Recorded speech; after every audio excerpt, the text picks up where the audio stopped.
don't mean kill, I mean just stand. Hey, what you gonna do when they come for your brother? Will you stand like a bull? Stand for his brother. Hey, what you gonna do when they come for your best friend? Will you stand like a bull? Stand for his best friend. I don't mean kill, I mean just stand. I don't mean kill, I mean just stand. I don't mean kill, I mean just stand. I don't mean kill, I mean just stand.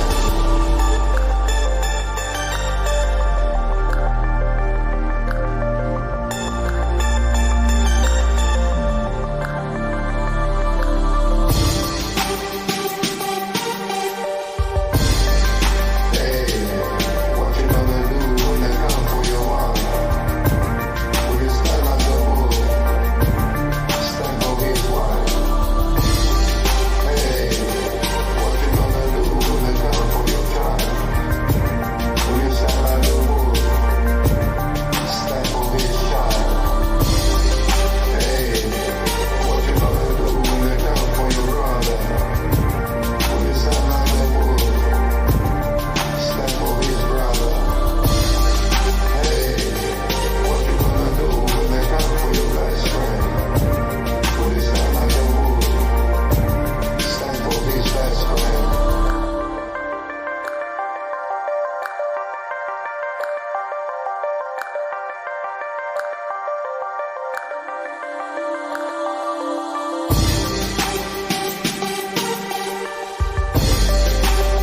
I don't mean kill, I mean just stand. I don't mean kill, I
mean just stand. I don't mean kill, I mean just stand.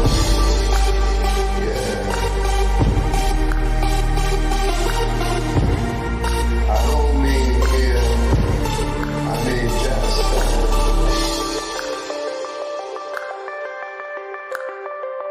I don't mean it. I don't mean kill. I mean just stand. Hey, what you gonna do when they come for your brother? Will you stand like a bull? Stand for his brother. Hey, what you gonna do when they come for your best friend? Will you stand like a bull? Stand for his best friend.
Hello, everyone. This is Wyatt. Welcome to the DPA Open Mic episode 48. And yeah, crazy things had happened today and all over the past day. So Israel go to war again with Hamas, and yeah, so all hell broke loose, and that basically caused this open mic to be delayed by 4 hours because I have to do the reading and reporting for the Palestinian Israeli war first. So that I know what the hell is happening. So if not, then I can't even answer questions or anything. So yeah, what time is it in Singapore? The time now is actually 4 a.m. So I was doing this other stream that work with me, work or study with me, basically just show me doing work, that's all. And people can talk to me if they want to, and yeah, then people can also talk among themselves. But this just so anyone that followed me just now would know that it took me 4 hours to go through 90 over articles, and yeah, I then recorded the video just now and just posted on the main channel. So yeah, if you haven't watched it, you can go and watch it. So I'm gonna paste the link to join. Let me not talk too much. Let me adjust my stuff. I'm very confused. Okay, I'm actually very tired as well. So yeah, so so the link to join the open mic.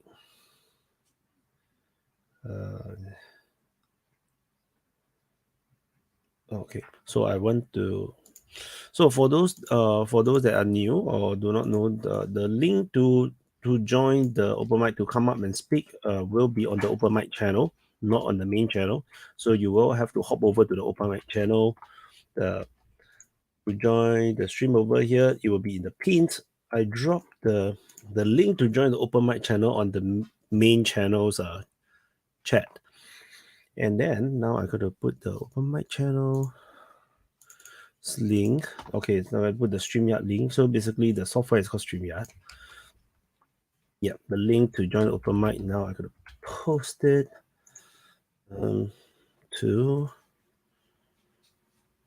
here. Okay, the link to join the open mic is now pinned on the open mic channel's pin message. And then I also dropped it into the open mic channel on Rumble, the stream on Rumble.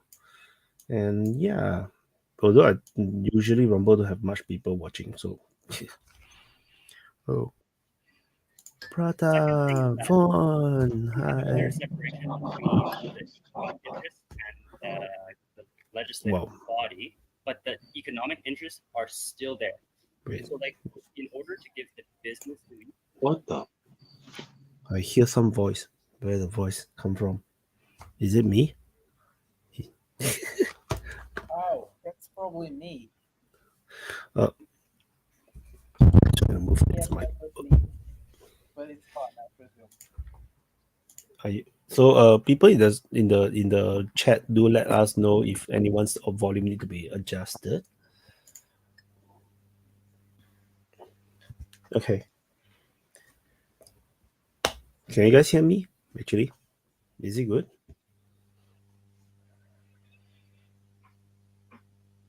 All good. Yeah, I can hear you. I hear everybody fine. How are you? I could adjust Ukraine rules. Better. I'm doing better than the IDF today, I guess. Why? What happened? What a fucking joke. What happened? I mean, talk about a total fuck up as far as letting. I mean, I don't know how Israel works, but I mean, I know they got a lot of security.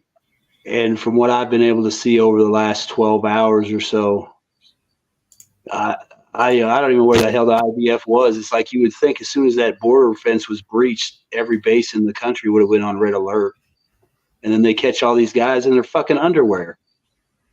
I mean, they rode up on mini bikes and motorcycles. It wasn't like they snuck up in the dark all quiet. And they have thermal, they have night vision. It's like, where the hell were the guards?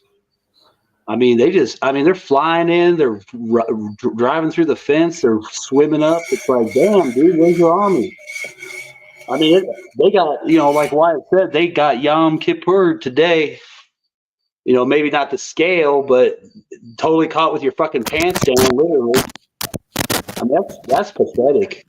I mean, and that general that got captured, I mean, he should probably be court-martialed if they ever get him back, because, I mean, that's an embarrassment, what's going on. I mean, it looks like they overran about a battalion-size base with all the vehicles that were there. I mean, I saw at least a platoon plus of the armored vehicles, 113s, a platoon of Merkavas, and then the other vehicles. I mean, I saw a bunch of them, the trucks, the Hemet trucks that they use to transport stuff. I mean, just based on the equipment, looks like it was maybe a few hundred Israeli troops would have been in that position. And it's like, what the hell were you guys doing?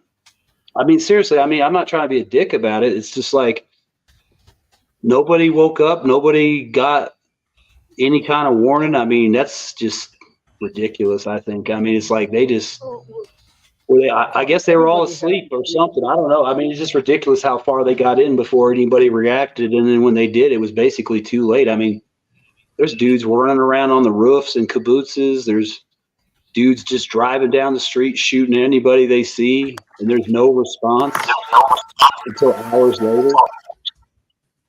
I'll shut up for a minute. But your still no sound. No, just now your connection is not good. Your with this earpiece. You plug in and try again. No sound. Totally, you're muted. You're muted. Now I am muted, yes. So I was going to say that I took the things off. Everybody has its weakness. It was a question of time for the Israelis to be beaten up. Everybody has its weakness. It was a question of time. What is amazing is how much did they do that, organize in such a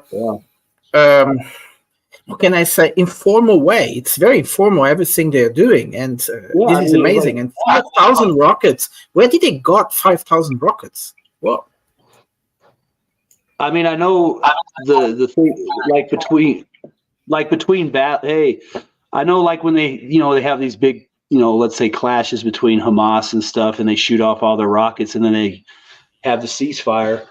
My understanding is during that time is when they re-up all the rockets and get as much stuff as they can for the next infata, if you want to call it infada, if you want to call it that. Intifada. Yeah. So I think it's just a matter of they build up their supplies, and then when they're ready to attack, they do. I mean, I do want to put this out here, and other people can comment on it. Does anyone think that this attack is related to the attack on the Syrian cadets, like retaliation? Because I mean, it's assumed that proxies attacked, either proxies of the U.S. or proxies of the Israelis. So I just wonder if that's another reason. I know there's other shit going on with all the raids and attacks in the Gaza Strip and it pissing them off, but I just wonder if maybe that was like the final straw where they decide, okay, we got to do something now. They got to respond. Because the strike on the Syrian one is more something to do with Turkey, like the rebels in the north next to Turkey. So they seem to start using drones, and I think that come from Turkey, and so maybe it's the Turkish that is backing those rebels that actually hit those soldiers. I think this one is totally unrelated. I think this. So in my report that I just published, maybe you guys definitely haven't watched it. My hypothesis is that lately, these few years, there's been too many normalization with Israel among the Arab and Muslim states. So, and this is actually very, very bad for Palestinians' goals, because they need the Arabs and the Muslim states to back them. So all this normalization actually is very bad for Palestinians' interest. So, but when they launch such a major attack, Israel have to react, and the atrocities like adopting people into Gaza, Israel will have to hit very hard.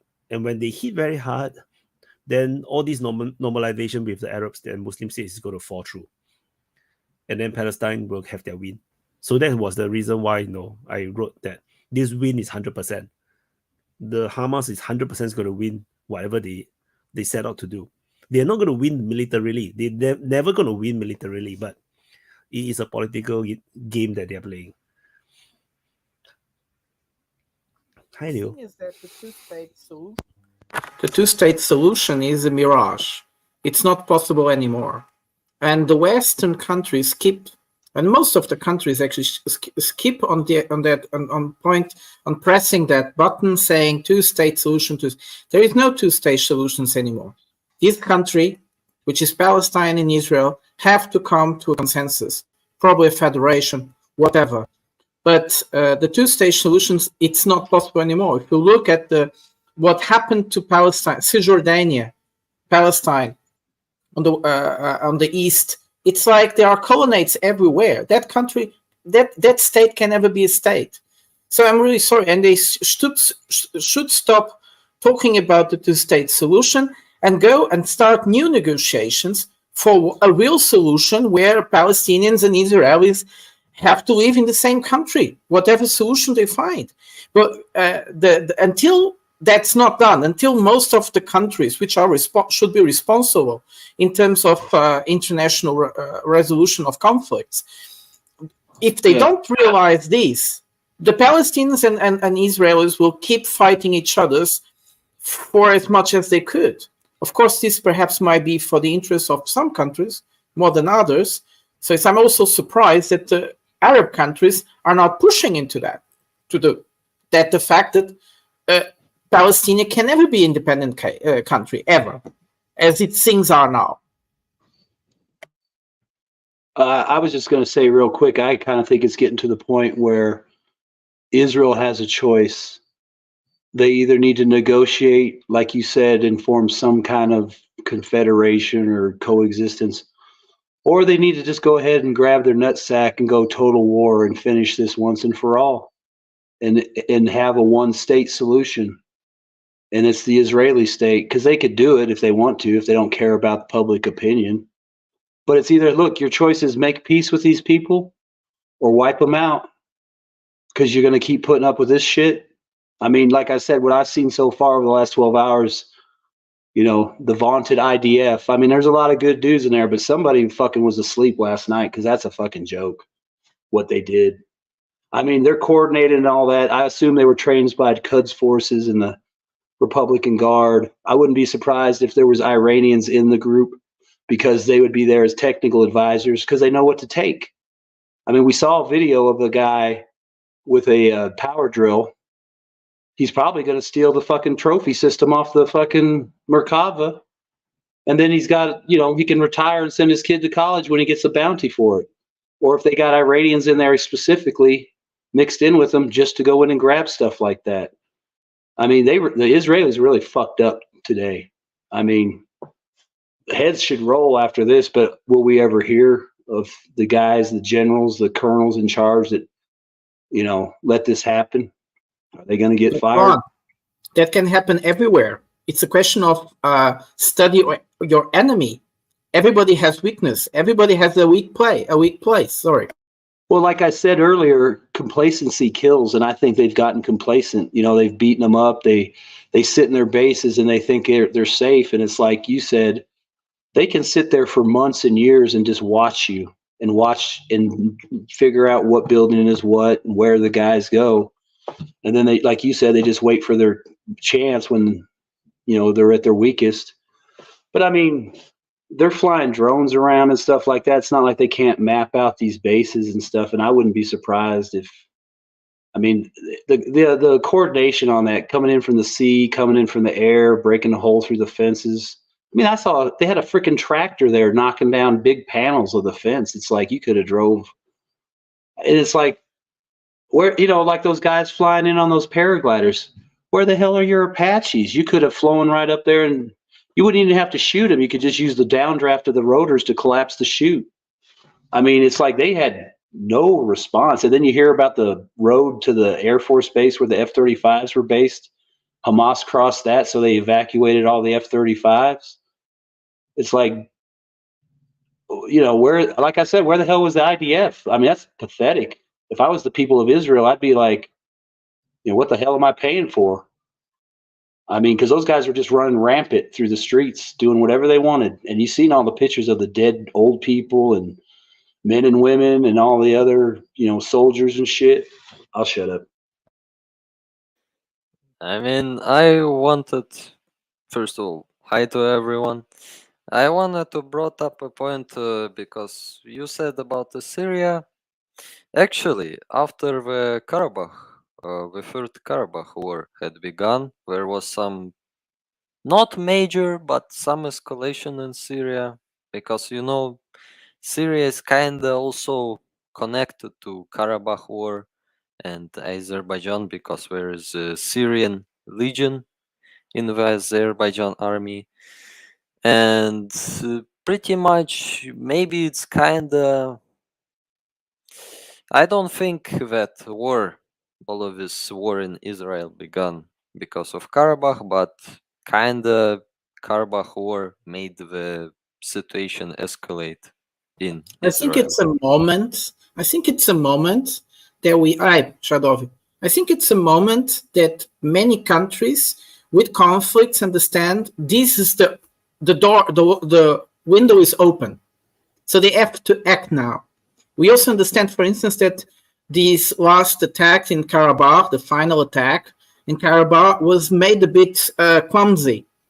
But the Azeris understood either it is now or never. So they have to just take profit of it. And everybody is understanding that it's chaos everywhere. And I think we'll see more things somewhere else. It's a question of time. So Iran might be the next, because Ukraine is saying that they want to attack Iran. So, and then you got Serbia and Kosovo hanging out there.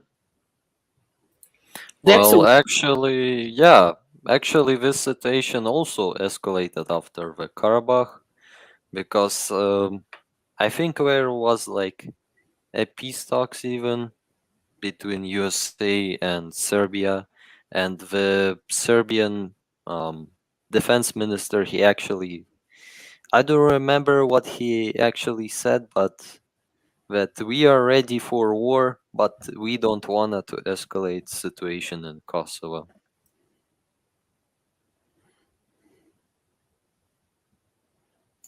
So Kosovo is a major conflict, which you upgrade. Okay, go upgrade. Oh, sorry. Hello, everyone. Yeah, last time we talked to each other was a long time ago, so many things happened. Canadian Parliament, Nazis,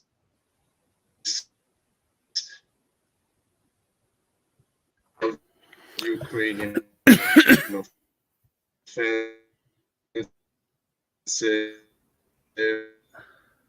You're lagging, man. Upgrade. You're lagging bad. You need to upgrade his internet connection. Hello.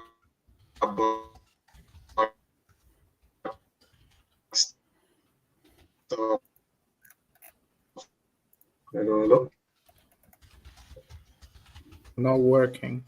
Not working. But going back to Kosovo, I think Kosovo is a major thing in Europe. I don't think it will escalate, but it will create a lot of tensions in the near weeks.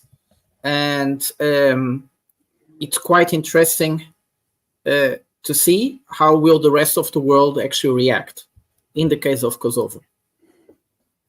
I don't know what is your opinions. How will the world react to a major action in Kosovo? Will they be against Serbia? So I don't understand. You think the Serbian army is going to do something in Kosovo? Doesn't need to be the Serbian army. Things are already happening without official armies involved. Some kind of militia and things like that. Yeah, it's already happening. The usual thing is with Serbian.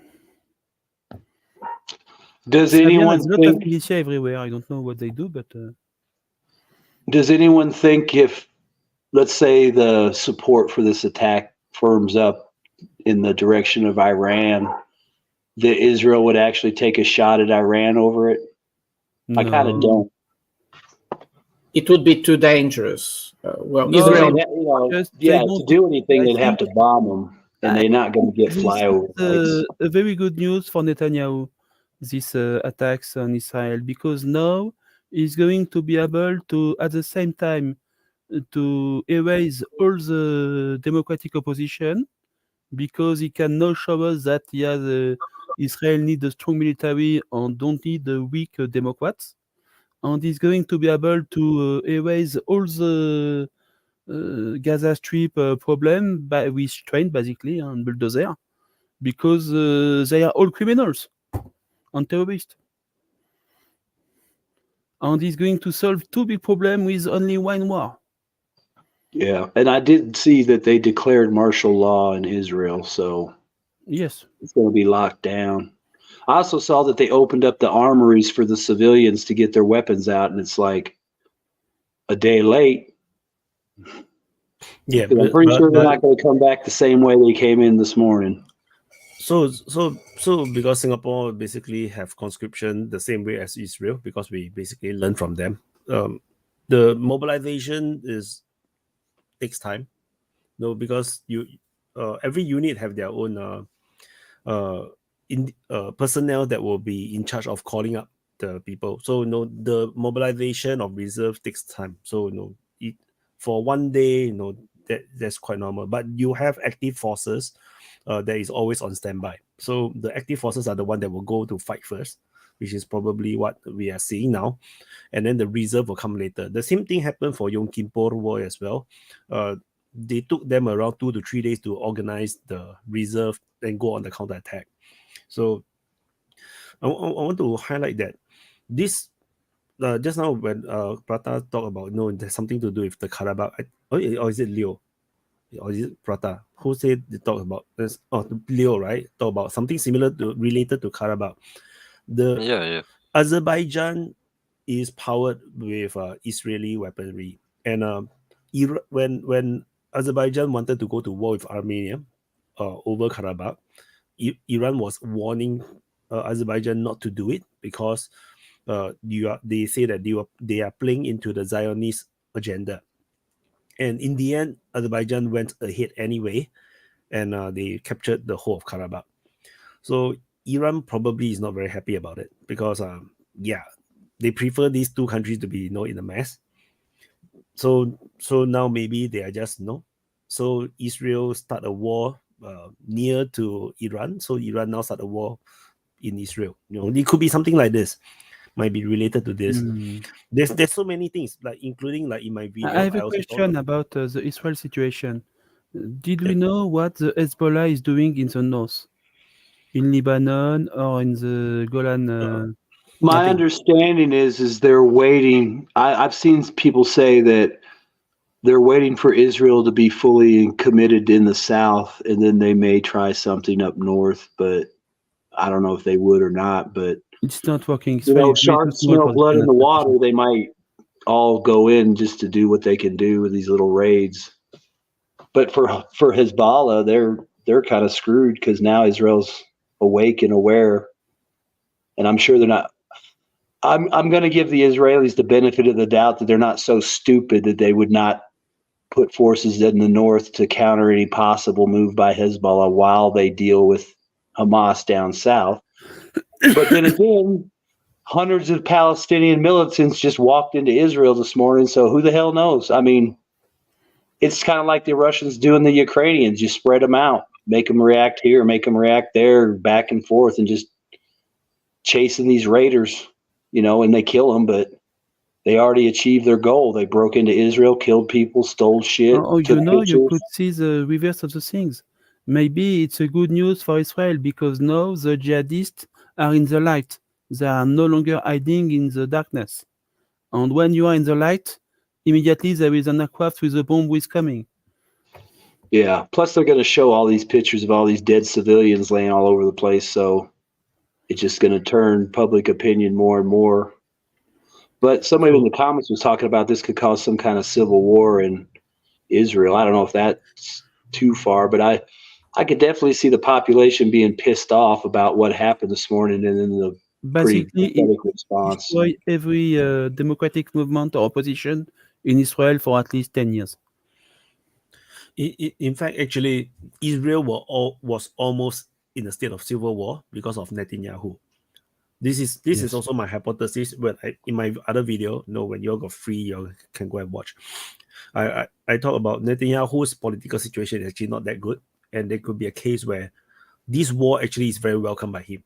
He wanted this because a wartime situation, people will always rally behind one leader, just like Zelensky. Not everybody want him out, just before the Ukraine war. Then when Ukraine war happens, everybody supported him. That kind of situation. And nobody want to change a leader during a time of tension. So Netanyahu basically wanted more power, more control. Maybe this actually gave him. And who knows? Everybody wins, you see. Hamas wins, Netanyahu wins. Oh no, the Hamas is not going to win in this war. Actually, second. I mean, They are going to be destroyed. And they are going to lose the Gaza Strip. Yeah, there's been I mean- accusations before in the past that Netanyahu has let things happen so he can make political points out of it. So, Yes, and this is actually, but if if you that's look the back, case, you we're will see never going this to is know, and I'm sure the people in Israel will never know that if he allowed something to happen so that he could use it. But it's kind of sad that you got to be cynical like that. You think, oh, he's just defending his country. Nah, he's a dick. He's trying to let shit actually, happen this is so he can get something rid that of has his been known political for quite a opponents. So he while. can, But that's guys how hear Pearl me? Harbor happened. Can you guys hear me? Yeah, we can hear you. Yeah, If you look back, it's usually around election time. You will find that these escalations are quite routine, and it actually feeds on both sides because it's Hamas needs to show itself as. Did everything freeze? Okay. No. Hamas needs to show. Hamas needs to show that it is the face of the resistance, right?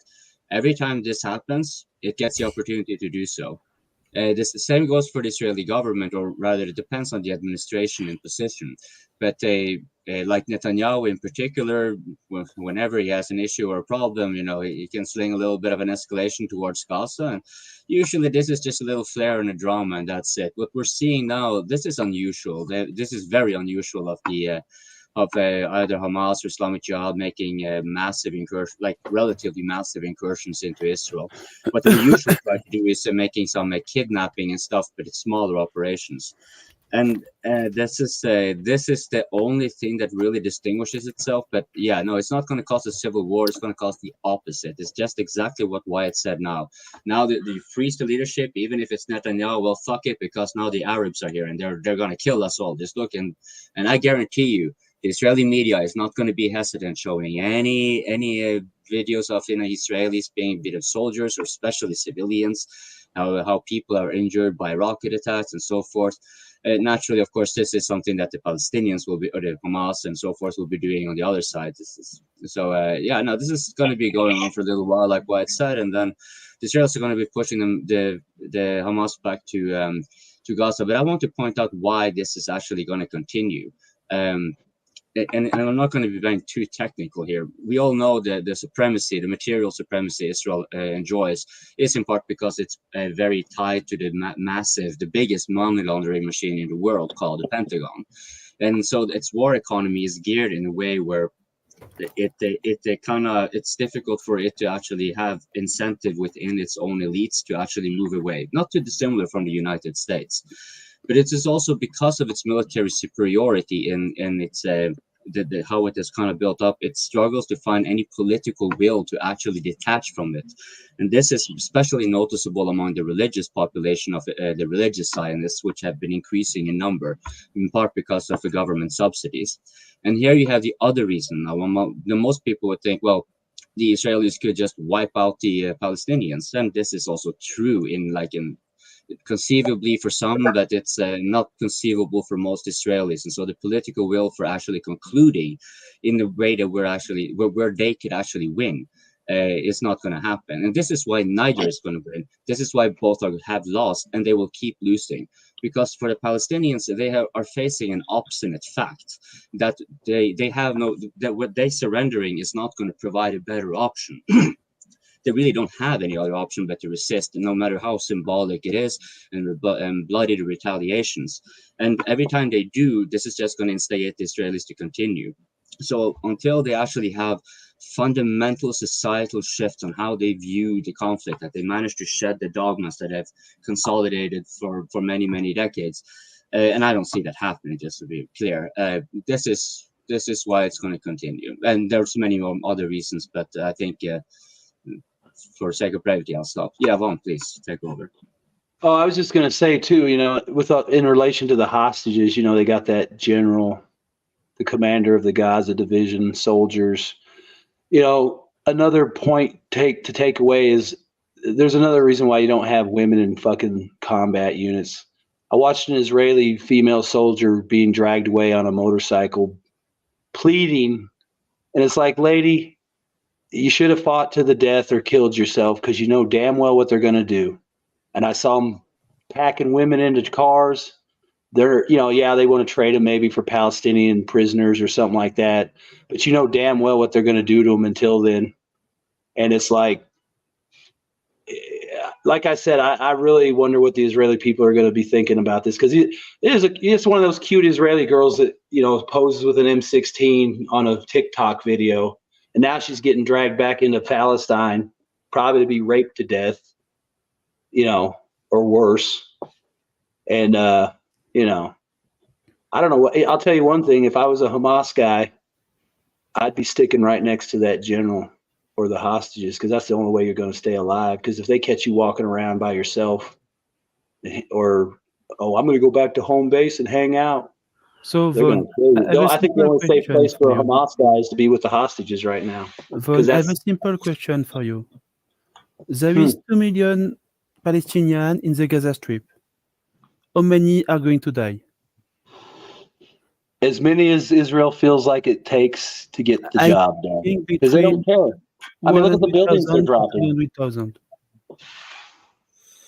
Well, there is actually, I have implicated- important news, because just not a long time, Lebanese media had said that flare bombs were launched on the Lebanese-Israeli border, and intense Israeli aircraft is overflights. So there are some tensions starting near the border with Lebanon already.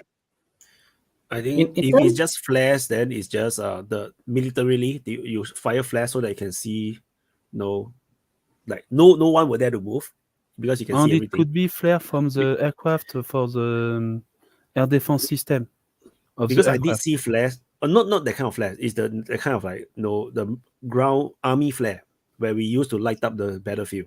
So yes. just now when The I was Starshell, looking at the okay. just now I was looking at the live Lightning stream. system.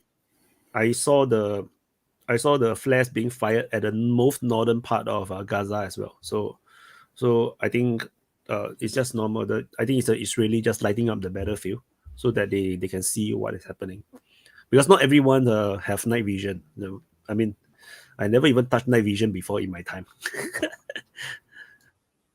I think the implications in terms of geopolitics, it's quite big for Israel in in a way, if they are too rushed to the Palestinians, but they have to be, because they have to give an answer, they have to show punishment. But if they are too rushed, they will lose completely all the work in order to regularize relationships with other Arab countries. So it's in a way, it's everything goes against Israel at this moment. If they are too rushed, they will lose it. They just announced during the G20 they are going to do that amazing transport corridor, which I don't believe it's ever coming to light. But the idea is also there. Why would there is no incentive from the Arab countries to actually work with Israel if they are too rushed, and they have to understand that. And they probably also are going to do something against Iran. We can expect that, and that will come very badly. I don't know. How do you see that, guys?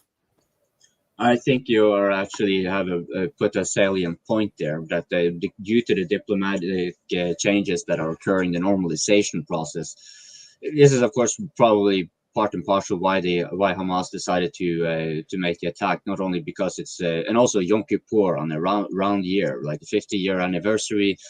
And yeah, like there's many reasons why they would pick a shot at it now. But as for the Israeli response, they are indeed in a pickle in that regard, because they cannot make the same routine, heavy-handed response that they usually have.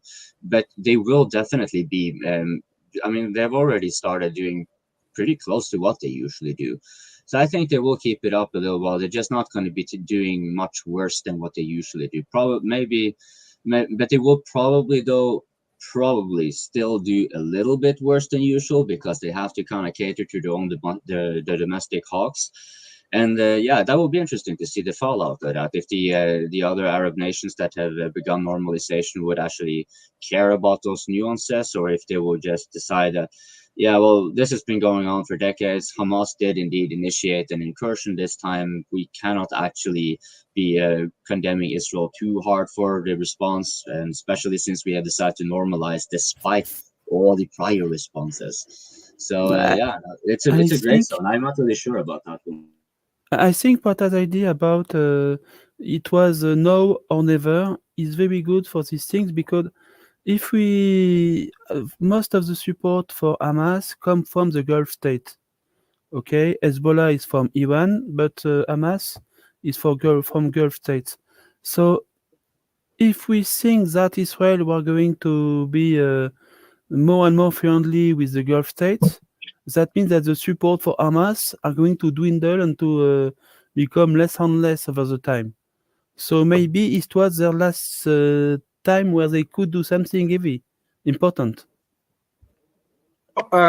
Responding to coping, the Ministry of Finance of Saudi Arabia already made a declaration saying that it's because of Israel. It's Israel's guilt that this is happening. So in a way, the answer actually says a lot. Let's also not isolate this event like nothing happened before. It's within a context, and we have to see that the Israeli conflict with Palestinians have been aggravating in the last 2 years. It had become really bad in the last months, and this goes completely in the follow-up. It's not because Hamas had to show something at the last moment. I don't think so. It's part of escalation. It's everything in a process of escalation. It's there. And nevertheless, as I said, Israel have to be very careful if they want to continue the process of regularizing its relations with the state monarchies, but not just the Gulf states. There is also other Arab countries, but the thing is that these countries, they don't exist like isolated. They also have a public opinion, and their public opinion, if they see pictures that make them revolt, the states will have a lot of difficulty actually also in having that continue that process. Sorry. Today, the picture that we are of the situation is that basically Israel is really threatened, okay, at its core, because there is a lot of fight, a lot of place, and so on. So I think for a lot of people, maybe even in the Gulf states, whatever decide Israel to do now to riposte is going to be justified, because this time it was really a self-defense act. There is photos, there is video everywhere. But what Pratap brought up is actually very true. So what Saudi Arabia actually says that the official statement says that they have been warning Israel all this time about their escalation. They say that this will happen if you continue on this path, and this war is exactly what Saudi Arabia is referring to. And what Saudi Arabia is accusing Israel of is actually all the provocations, including the all these activists running into the Al-Aqsa Mosque, the Mount Doom, not Mount Doom, Temple Golden Doom, Mosque. Temple Mount. Sorry, Temple Mount. Mount Doom is in Lord of the Ring. The Temple Mount, and then all these arrests, all these bombings, and because Israel has been constantly going into Gaza, going to all the West Bank areas, they has been arresting a lot of people, and to the point where it makes no sense, and that's why, and all these things only happen after Netanyahu become prime minister. Before Netanyahu, all this enforcement, all these things wasn't that bad. They are clearing Palestinian houses, settling new settlers. All these things is under Netanyahu. That's why I say that there is this thing that feels a bit deliberate. That's what Netanyahu wanted, and that's the kind of feeling that I get. And the whole Muslim world is like, they are looking at this thing happening. Is like, if you continue to do these things, then Palestine is going to do what they do, the past 24 hours. Okay.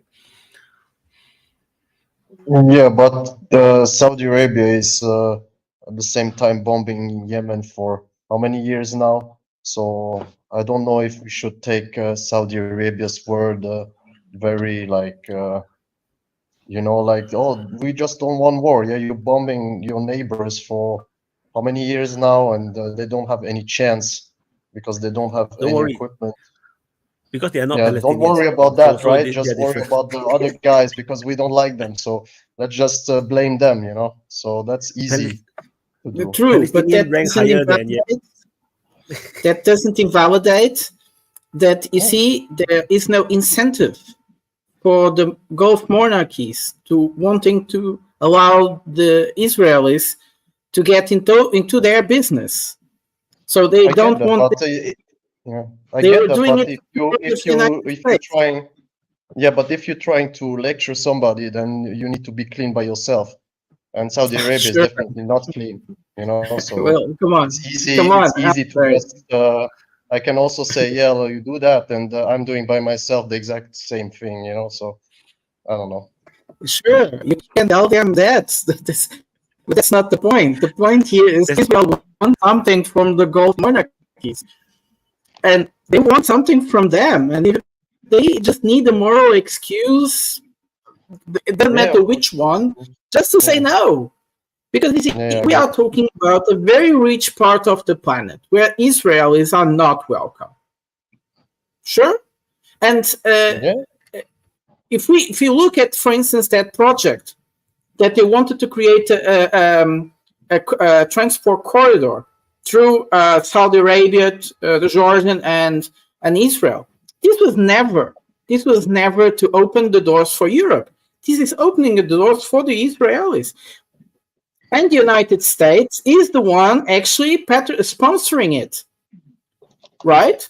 They were just doing it because the United States and Europe were going to pay huge amounts of money. Exactly. Yeah. But now the Gulf states have. It doesn't matter if they are lecturing someone, but they are not really lecturing the Israelis. They are just saying, "Sorry, guys, there is no chemistry here. We can't work with you. This is probably what's going to happen." But the Israelis are the ones that want the relationship to work, not the other way around. Mm-hmm.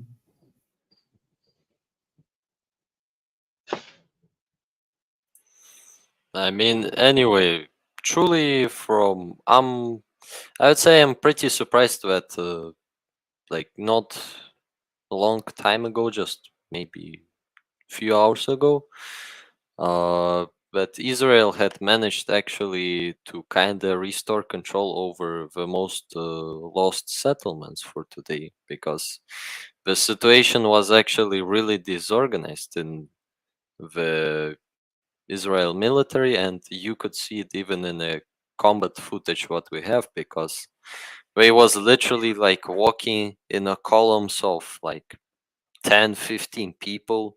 Like if they wasn't lucky, and if there was at least like one Hamas drone, then it will be really bad. Hi Nuna. it could really end pretty bad for those soldiers. But actually, I it would kind of actually, shows yeah, that the Hamas soldiers way wasn't So really this is what bad. Von let's was say the saying. opposite. This is what Von was saying. This is the disgrace for the Israeli army at the eyes of the world. Of course, they are a very strong army. That's not in question. But this is the visibility is that today or yesterday, the Israeli army was humiliated like never before. Well, Von was really very clear at the beginning when we started the open mic. He said it. Yeah, you How can outlined this it perfectly, and you know I this is mean, this goes the other way as well for those who think are very super impressed by what Hamas and so forth. Which I will admit, I am actually a bit impressed that they were able to. But it's also concomitant with the absolutely glaring ineptitude of the Israelis at this when it comes to this. What Hamas did was good. They exploited a weakness. They performed an operation actually quite well, considering that they are actually operated like they're very limited by what they're facing, right? That the Israelis managed to restore control, I mean, that's a given. That they managed to let it go so bad, that is. I mean, this like Von said, it's perfectly. I mean, this is maybe a good thing for the. I mean, it's a good star for the Hamas, right? It's good for their PR. But I don't think those people who are very in favor of Hamas and so forth should be having their hopes too high up. This is not a mistake that Israel will let be repeated. Therefore, it will be taking, well, given the historical statistics we have now, about 40 years before they're going to be letting this happen again. I mean, truly, Hey guys, even Nuno, I just have a. Nuno was First- holding his finger. Okay, fine. well, sorry if you guys already covered this before I popped on, but how did the Israeli intelligence services screw this one up? Like in the age of cell phones, computers, anything that's traceable, they all basically just popped up out of nowhere simultaneously in these organized, coordinated attacks. That's got to be something that the Israeli security services, the Mossad, have to be on top of. So I don't know if you guys covered that already, but I'm just surprised that this is just such a massive intelligence failure. I was going to say, if you look at the attack on the base and you go back to Soleimani, because it was, these guys are trained by Iran. Soleimani, one of his trademarks was his ability to conduct these types of raids against the U.S. I mean, they had Quds forces in Iraq. There was a raid, I don't remember what year, but the Iranians came in dressed as American soldiers in American kit, driving black GMC SUVs, and drove right in the gate and shot the fuck out of the place, captured some Americans, executed them, and fled back into Iran unscathed. So I would, like I said before, I think there was probably some Iranians mixed in there as advisors or technical advisors, because they want to get stuff. I mean, if they can get a hold of a trophy system and reverse engineer it or figure out some kind of weakness in it, they're going to do it. And only reason I say that is because I saw a guy with a freaking DeWalt hand drill. I mean, I doubt he's taking road wheels off to make his own tank. He's probably stealing components out of that tank to sell. Who knows? Maybe Iran called him up and said, hey, I'm going to need a trophy system, a fire control system. Oh, I got you, fam. They go take out one, kill the crew, and then they got a guy in there just taking the parts out. I mean, fucking ridiculous. Like I said, there's fucking Merkava tanks driving around with Hamas flags on them. I mean, What I probably just time to saw fire on the head of the Mossad and probably time to fire the head of the IDF. Because even though it's been 50 years, you'd think they would have all, no matter what, even if it's a holiday, we keep somebody on alert. And obviously they didn't. I mean, granted, they could have gotten attacked at 3 a.m, but still, where's the fucking I'm sure guards? they did. So I'm Where's sure the they did. guards? That's why there is Israeli soldiers getting captured. So there is. But the thing is, during holidays, you have reduced manpower usually. So you have reduced manning. And I think it could be deliberate. Like I said, my opinion is that Israel has a part in this. I think there's a certain part of Israel maybe Mossad, maybe Netanyahu, whatever. There is some deliberately want this to happen, because then they can actually militarize more. They can actually do more worse things to the Palestinians. Hey, Wyatt. I would. Yes. Hey, Wyatt, before but that, just can go ahead, I? Leo. Yeah. Truly, I don't think that it was like unprovoked by Sorry, bud. Israel, but truly, like, because Israel lost two important people. First is the commander of southern Israel district, and second, they lost the infantry brigade commander Hafina. So it's like, I wouldn't say that it's like most important people, but it's kind of, I would say, still important. So it kind of shows that actually it wasn't planned from inside of Israel. Well, they could have let something happen, and they just didn't expect it to go as well as they thought. Leo, have you heard go of ahead, this Upgrade. event called? Have you heard of this event called Pearl Harbor? Yeah. Pearl Yeah, they just Harbor. kind of let it happen. Yeah, And they then, just let oh it my happen. God, we got to fight back now. It's the day of infamy. Oh my God. I mean, think about it. You know, all the B-17s get parked lined up wing to wing. All the fucking P-40 Warhawks are parked lined up wing to wing. You could be a blind Japanese pilot and still hit the fucking things. I mean, and you know, and of course, all the carriers were gone. What a fucking amazing miracle! All our planes are sitting here ready to get blown up, but our best ships just happen to be gone. And even then, they didn't really fuck it up that much. What is it? But maybe they delayed the Navy 6 months. Hey, Wyatt, No. I will say one thing before I turn it over to Upgrade here. Before I got on, I noticed that Netanyahu, I can't pronounce his last name, Benny, he was saying that the Israelis were going in, and basically he said to all Palestinian civilians, get the hell out of Gaza because we're going in. And the way he made it sound was, well, I don't know. I think you might be onto something. I think they want to go in and root them all out. And I think a lot of people are going to die the next couple of days. But the thing is, where because are they can't going to get go? out. What's that? They can't go anywhere. They can't go any. They can't get out, right? So he's telling them to get out. I'm not sure where they're supposed to go. Anyway, sorry. Upgrade. You probably don't want to be a Palestinian getting out of Gaza on like a little rubber raft, because you'll probably get shot by the fucking frigate sitting out there waiting for you. Sorry, I mean, Upgrade. What were we saying? Upgrade. Yay! I'm also very impressed. I'm also very impressed about Hamas, that they actually learned from the Ukrainian war. They took some cheap fucking drone and just destroyed the fucking tank just like that, and then going far above the border and just keep using drones. I don't understand how this is possible, that the Israelis just let that happen without no interference, nothing. Just let it happen. Just let them destroy strongholds and people. Yeah. I will say one thing about Hamas. Or go ahead, Wyatt. No, it's not about Israel letting the Hamas, use the drones and destroy the tanks. The reality is, no military in this world today, no military have a means of stopping UAVs or FPVs. None. I can tell you zero.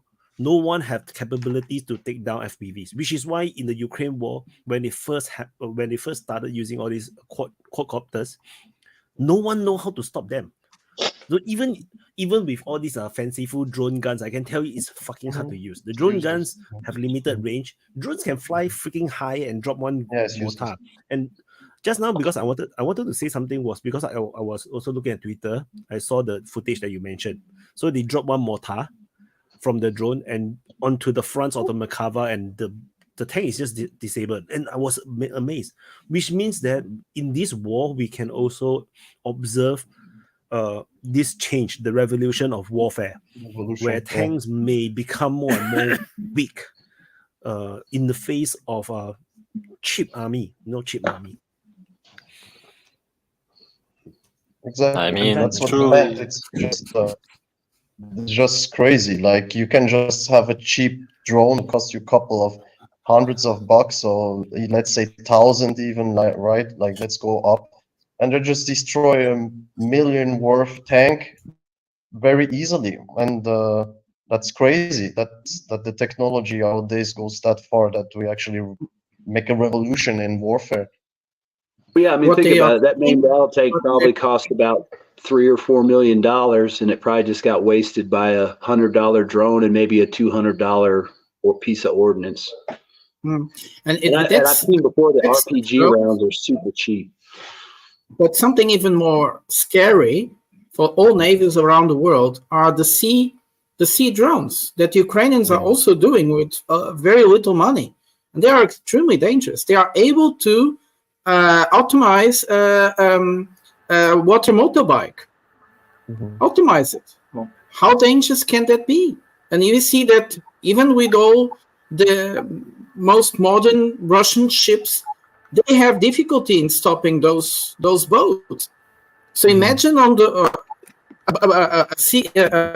a war cruiser that is not expecting any attack be attacked very easily, because the Russians are able to stop many of those attacks because they are aware of, they are expecting it to happen, and even so they have difficulty. This is extremely dangerous. So yeah, and this will keep going on. Yeah, and that's why also the Russians took away their ships from Sevastopol, right? Because they knew that what they're gonna do if they have all their ships there and important equipment, and they got just destroyed by some cheap naval drone, right? It will be catastrophic, right? So they relocated them. It's very crazy. These drones are taking over the battlefields. Well, think about this. I mean, if you really want to be a terrorist, why not just send one of these boat drones and sink a fucking Carnival cruise line that's cruising through the Mediterranean? I mean, there's all kinds of fucked up shit. I mean, you don't have to attack warships, hit a tanker, hit a cruise ship. I mean, that's I will like. saying, I know what you're people can say, thinking. oh, they wouldn't. It's like there's terrorists and there's like people that act in interest of their state.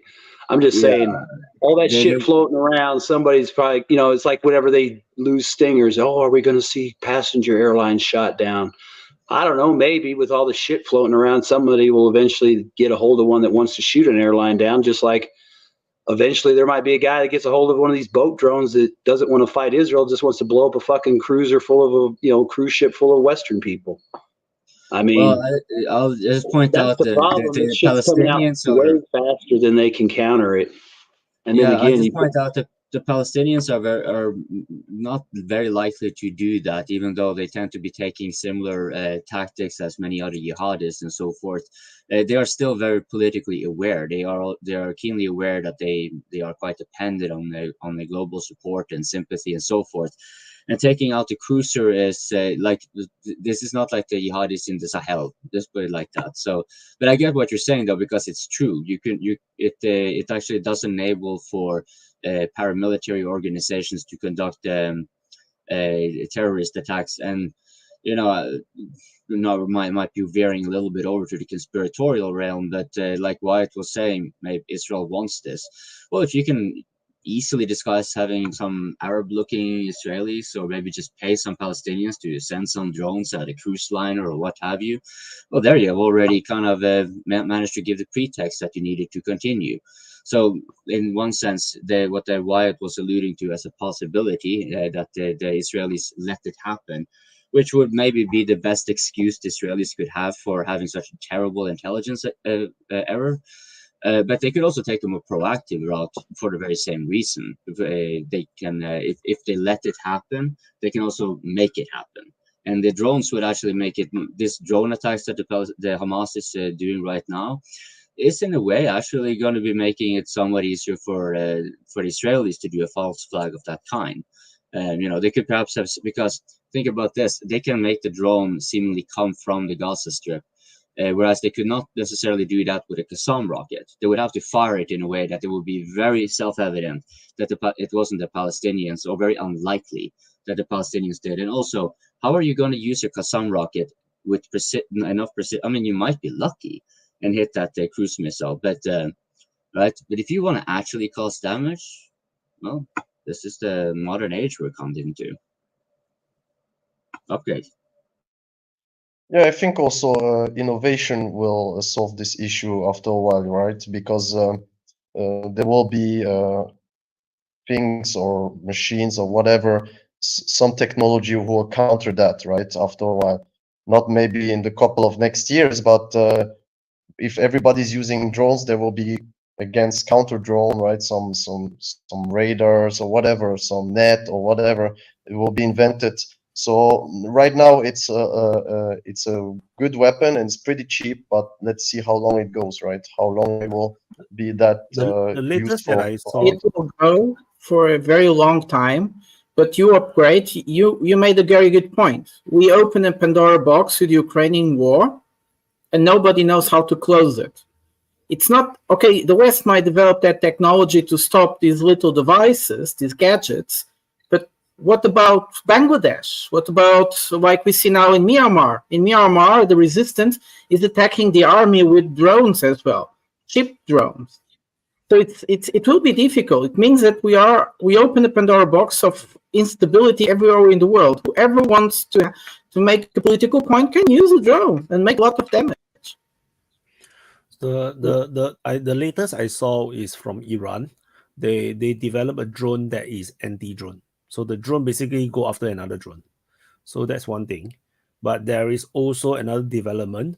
I think it's I can't remember which country. I think it's China. So China also developed this drone. So this time around, this drone comes with the explosive. You don't need to tie a mortar around it. Okay. It have explosive within it, and then on board on board they already have the programming that once they locked onto one target, even if there's a disruption, they will just go towards the target, even if it's moving target. So when they're afar, they locked onto the target, they can disconnect and no problem. The drone will still go straight on. And so this Chinese drone. So basically, we reach a new era of warfare that is welcome to Matrix. Welcome to Matrix. I mean, actually, to that point of anti-drone warfare, there was, I think, a month ago, somewhere in the middle of September, when Ukraine was attacking like Novomayorsk and Novodonetsk settlements, Russians actually managed to somehow shut down few of FPV drones. So maybe there is some technologies what are being tested right now. I think they should just issue them like a 10-gauge shotgun with buckshot. That'd probably be more effective than most shit they got. I mean, I saw a guy knock down a drone that was hovering over him with a branch they threw at it. So why not have shotguns? You're not wrong there, right? I mean, I'm just saying. I mean, you can put chokes on them and stuff to get some reach out on them. I mean, they use it for goose hunting and stuff like that. It's like, it's better than trying to hit it with your rifle and some bullets. I mean, you might have a better chance to damage it, but you know, don't worry. In a few months, we'll be talking about the anti-drone, whatever, the counter drone. I mean, it's crazy how much this war, Ukraine war, has just opened up new ways to fucking kill people.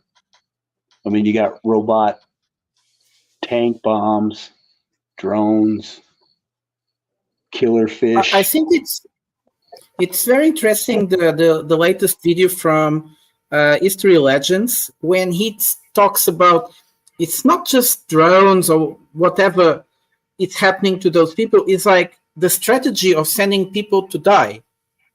When you send the strange commands of sending a unit to combat unit that is not going to come back, what's the point? So there is this strange strategy in Ukraine war that goes way beyond drones that kill people. You see what I mean, Vaughn? See, they are sending people to the dead zone to die, just to die. No real objective. Strategy. Yeah, I had read. He said, I think he said like. Oh, sorry. You want to go? No, go ahead. No, yeah, I thought he used the word like harakiri, like almost like you're going to a certain death, right? History legends was pretty good, 20 minutes, and that it failed. Nobody of this channel is surprised about it. I mean, if you realistically see all the pros and cons for the Ukrainians and for the Russians, I mean, who is surprised? Just the people who were saying all the time that they were going to be in 1 month there, at the Sea of Azov. But to come back to the drones, it's crazy. Now we have, like one said, right? We have actually, or was it White? I don't remember. That you have actually drones now who can target a specific thing, like a human being or a tank, and it exactly knows where the weakness. If you move or you go left or right, it follows you. It's crazy. Before was just like drone, you had to actually use it like manually, and now even if the signal is shut up or shut down, it still goes to the target, and that's very, very deadly. That's very, very crazy, and this will just increase. The level will just go more and more and more, and will be even more damage, more blood, and I don't know if infantry will still be used so much, because if you have an army of drones who just swarm out and just kill, like, has a huge capacity to kill a lot of people, why we need infantry, right? In the future, we probably will need a kind of international deal to regulate the use of optimization weapons. At the moment, nobody's wanted. Well, some years ago, just before the Ukrainian war, there was a kind of consensus that states shouldn't use autonomous weapons. And now everything changed and everything is open. Look, upgrade. Imagine a drone that has face recognition, killing an assassin drone. It is possible. The technology is there. This is really scary. Really, really scary. And for the same reason, I actually am very doubtful that we will see any rules against drone usage or on drone usage in quite a while. Okay, there's going to be a lot of opposition by those who actually have the capacity to use drones, and with that, the U.S., Russia, China, maybe China might. Sorry, Louis. I don't think you can. I don't think China, Russia, or the United States would be willing to sign on to a treaty. No, the question, if I can speak, the question is that even with treaties, the weapons are used. For example, cluster munitions are forbidden, they are used. Anti-personnel mines are forbidden, but they are used. And drones, in this case, I think the most interesting issue is how they are being used by small players, so to say. For example, in this case, Hamas, or previously by the Houthis or the Yemeni Sana government against Saudi Arabia and so on. I mean, it's the cheap drone, especially the cheap drone, and Australia is making them of cardboard, is a total guerrilla war.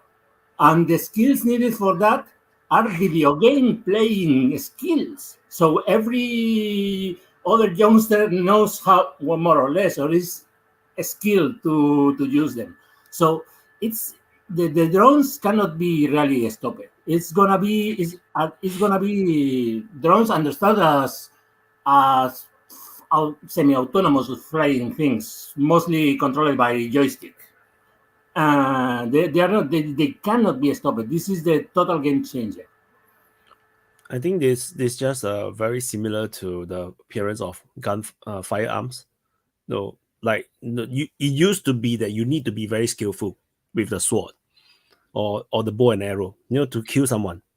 Then comes firearms that makes all the training becomes stupid. It becomes useless. Anyone can just aim and fire. drones are basically similar to the appearance of accurate firearms, or assault rifles, where it just made it possible to kill someone much easier, but in a different way. But I'm quite sure there will be some kind of new developments that can counter it. And I feel like the war in Ukraine and all these drone developments might be the impetus, the reason to motivate militaries to go into robotics, or those powered armor for the infantry. Then we'll start to have mini mechs, and then the mechs will start to get bigger and bigger. And then we become Robotech. The kind of world. I feel like we are heading that way, because a human infantry with just a normal armor is not going to survive a drone strike. But if you are heavily armored, powered armor, there's a higher chance that you will survive. And it looks like the army size will going to get smaller and smaller as we go along. Because if you look at the Ukraine war, the battles are fought by squads. You hardly go beyond platoons, every assault. This used to be not the case. It used to fight in companies and battalions, in World War II. So the sizes are getting smaller.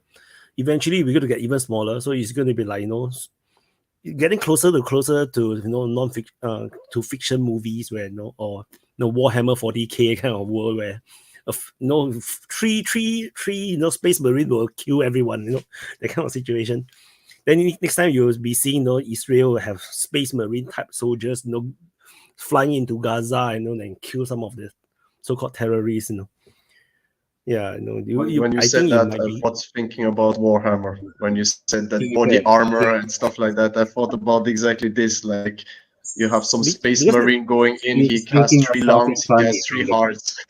Speaking of something exactly what it is, right? I have a question to you guys from the comments, because I thought it was a funny one. Said that there was, I think he goes by a tag named Muslim. And he quoted a comment that was from one of the DPA videos, where he said where the comment said that Hamas had managed to do more in a day with their offensive than Ukraine had done in 4 months. I think that was a pretty sick burn.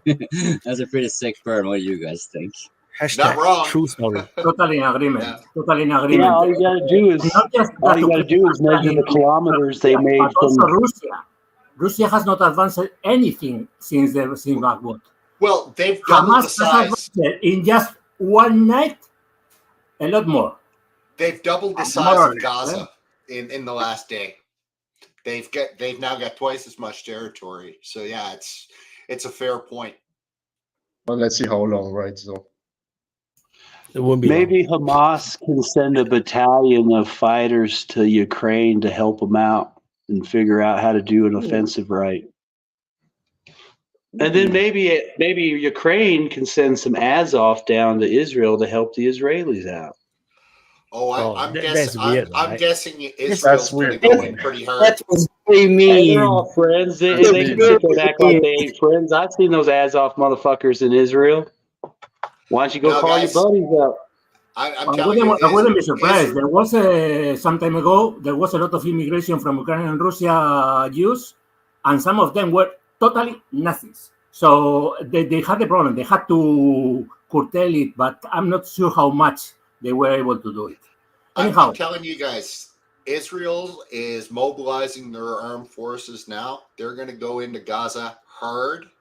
And from the videos I've seen on social media, there's a lot of brutal stuff that Hamas has done today to a lot of innocent people. So they're going to have the political capital to go in and do whatever the hell they want in there, and they're going to do it. But hold on. Hamas has 2 things. One, they are bombing Tel Aviv right now, just a couple of hours ago, as far as I know.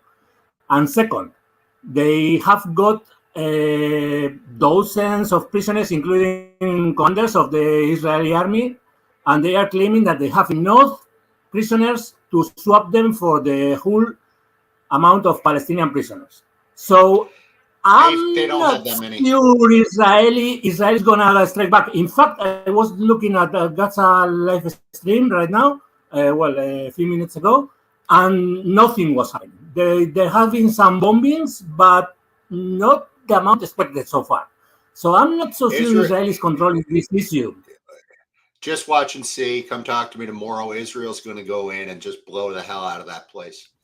Yeah, but you see, no, my question is already before, is the consequences that Israel will have from doing it. I think they have to be very moderate, think twice before do it, because otherwise all the relationship with the other Arab countries will go down. Everything they conquested since the Abraham Accords will disappear. So what is? I think I just saw the greatest conspiracy theories on Twitter. So the Hamas is capturing all these Israeli Merkava tanks, right? Actually, Ukraine wanted. So it's like they'll ask, Hamas pass us the tank. It's like actually it's a long game. It's actually the long game. Armenia is doing it because Israel is cooperating with Azerbaijan and Turkey. But actually Netanyahu want to give the tanks. But so far, what we know is that Hamas is doing it. We don't know anything else. Yeah, but all the rest is Israel actually. I even thought that maybe Ukraine, the Saudis are backing Hamas because Egypt is just across the border and is pro-Saudi. And Saudi Arabia has been doing weird things as of late. I mean, citing that open dialogue with Iran, siding with China in some aspects, joining the BRICS. I don't know. It's a speculation, of course. I'm not saying they are doing it. Just saying that maybe France, which is pissed off with Turkey, which is a friend of Israel. I don't know. Well, but I think you're making actually a very good, because that the Saudi Arabia and Iran are actually stabilizing and so forth, may even be cooperating. That is actually, it can be a very tremendous boost for Hamas, because while Saudi Arabia may not be providing Hamas with the kind of weaponaries that they have themselves, they cannot be providing the same weaponaries to Hamas as Israel has, mainly from the United States. But they can facilitate for the transfer from Iran, because before that it will be so and so and so. Now they can perhaps find a little tacit agreement where the Saudis decide that, oh, no, we don't have so much crime going on in this border area, so we're just going to retrieve our border guards, and we don't have any animosity with Iran either, so we're just going to let this corridor here be conveniently open. That might happen. Maybe not now. Maybe that's not the reason now. But I think you're correct that it's the geopolitical changes definitely leave that opening as a much more viable option right now. Cannot. I'm already now convinced that it's actually Israel's ploy to actually provide tanks to Ukraine. I cannot change my mind about that anymore. It's like they make a deal with Hamas to make Hamas looks good, and then they can transfer Merkava to Ukraine. Oh my God! I think now they need them more than ever. They're not going to give anything to Ukraine. Okay, I actually have more or less realistic military theory of what is actually Hamas is trying to do right now. Maybe they actually invade Israel, but not with their main army. They send few troops, because we didn't see actually a lot of Hamas soldiers. We saw some, but I wouldn't say it's whole brigades. I mean, they have lack of manpower, 100%. But what if they actually invade Israel, join their attention and kind of retreat to Gaza sector itself, and actually when Israel will already strike into Gaza sector, they can kind of meet them there with all of what they have. It's like the Russian army was met in Grozny in 1994. I think it's valid because the Hamas is, if there's anywhere they are used. Hey guys, hold on a second. I got this guy Hugo in the chat, Hugo Chavez. That chicken shit motherfucker. If you want to come and talk trash, the open mic is open. Yeah, Come the pussy, fuck come on the open mic and talk your shit. Otherwise, You shut the fucking fuck pussy. up. Go Let us kill get yourself. talk. Let us Go get kill yourself. That's If you're what you not gonna should come do. on the open You're mic, not a shut your little worthless. fucking mouth, You're a you Come on, worthless pussy. guys, piece of chill, garbage chill, human chill, being. guys, Go chill, fucking kill yourself. Sorry, Gentlemen, continue, chill, guys. Copeland. gentlemen, Continue. no need to get emotionally Chill, damaged chill. over some creep in the Fuck chat. that We guy. can He's a just have pussy. him Come on the open welcome. mic. Welcome to the open No, mic. I just want to say, Do not I feel. just want. I apologize for interrupting you, sir. The floor is yours. Go fuck yourself. Go kill yourself because you're worthless. Hey, no, Go ahead. YouTube, no, we didn't mean it. This just no. Oh, no, I no. did, YouTube. Absolutely, I did. Fucking kill Public yourself. disclaimer: the speakers of the open mic day speak of their own opinion, no. not for DPA. Slava Ukrainian. Not my opinion. Slava Yes, Ukrainian. You should kill yourself. You should fucking kill yourself. That's my opinion. Sue me if you like, cocksucker. Slava Sorry, Ukrainian. Copeland. Hey, Hugo, why don't you come on? I mean, you've already managed to get under the skin of a couple of panelists, and it's been a long time since I've seen the people riled up around here. So you might be a very interesting character. Like, so, I mean, just look at Nunya. He's already heated up and ready for you. So please. Come on, the guy is called Hugo Chavez. What would you expect from a character called Hugo Chavez? Sorry, guys, we're off topic. I apologize. He hides in the forest, and in the jungle. I just needed a little puff. I'm feeling better now. Go ahead. Was it by the way me you were interrupting? Because I kind of forgot. I was, yeah. I apologize. Okay, I'll start the topic. What's next, guys? What's next for Israel and Palestine? Oh no! Oh yeah, no. I recall. I was responding to Leo. I recall. Let me respond quickly. The word to upgrade. Leo has might have some point there, because what the Hamas did here, cannot reasonably be expected to actually succeed in any like meaningful sense. The Israelis are going to push back, but where is Hamas most accustomed to fighting Israel, even against overwhelming odds? Well, it is in Gaza, and every time Israel goes in there, they know they are you're fighting with the Palestinians at the most advantageous, right? So even if Israel has all the advantages, what matters here is relative, because Israel is much more susceptible to casualties than Hamas is, because, well, when it comes to Hamas, they cannot really choose so much how much casualties the Israelis are going to inflict.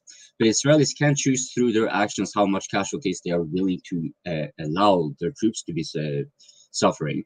And so Leo might actually have something. Maybe Hamas is baiting Israel into a more intense battle in Gaza. Everyone here has been saying they're going to go hard, so yeah, Upgrade, you've been holding your finger.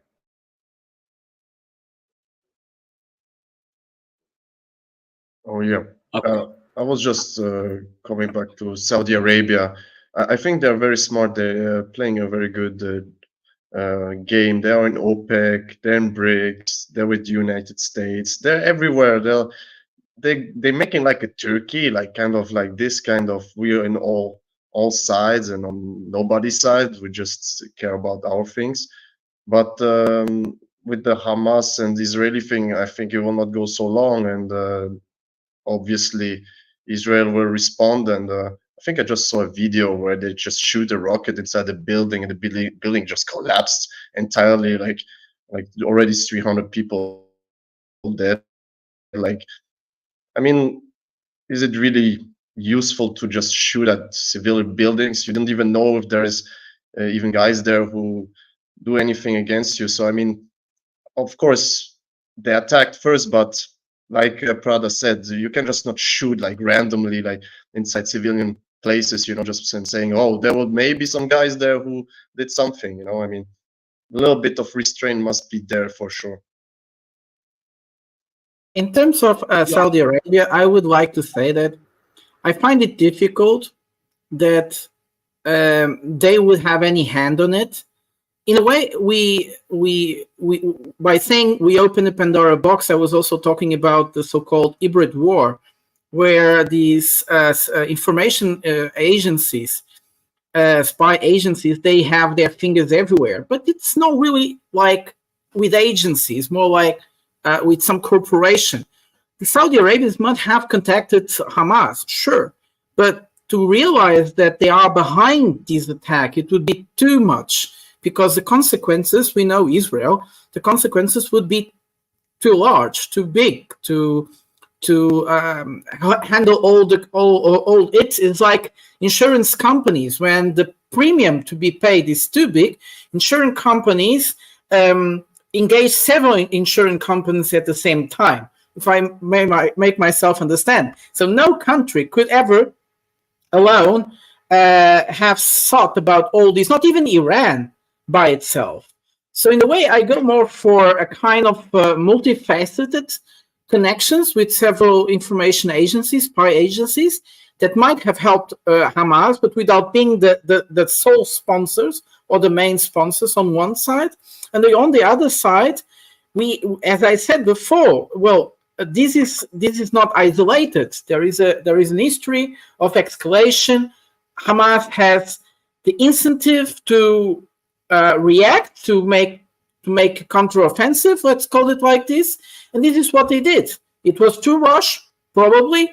If the Israelis act to rush, I'm contradicting Nunya again. I think it will be too expensive. It will be too costly. What is coming afterwards? Nothing here is completely isolated. I want to say a couple of things. One, on the causes, the official casus belli of Hamas is the issue of the secretion of Al-Aqsa Mosque, which is the most sacred site in Palestine. And the Israelis have been opening it for Jews to basically blaspheme on it and things like that.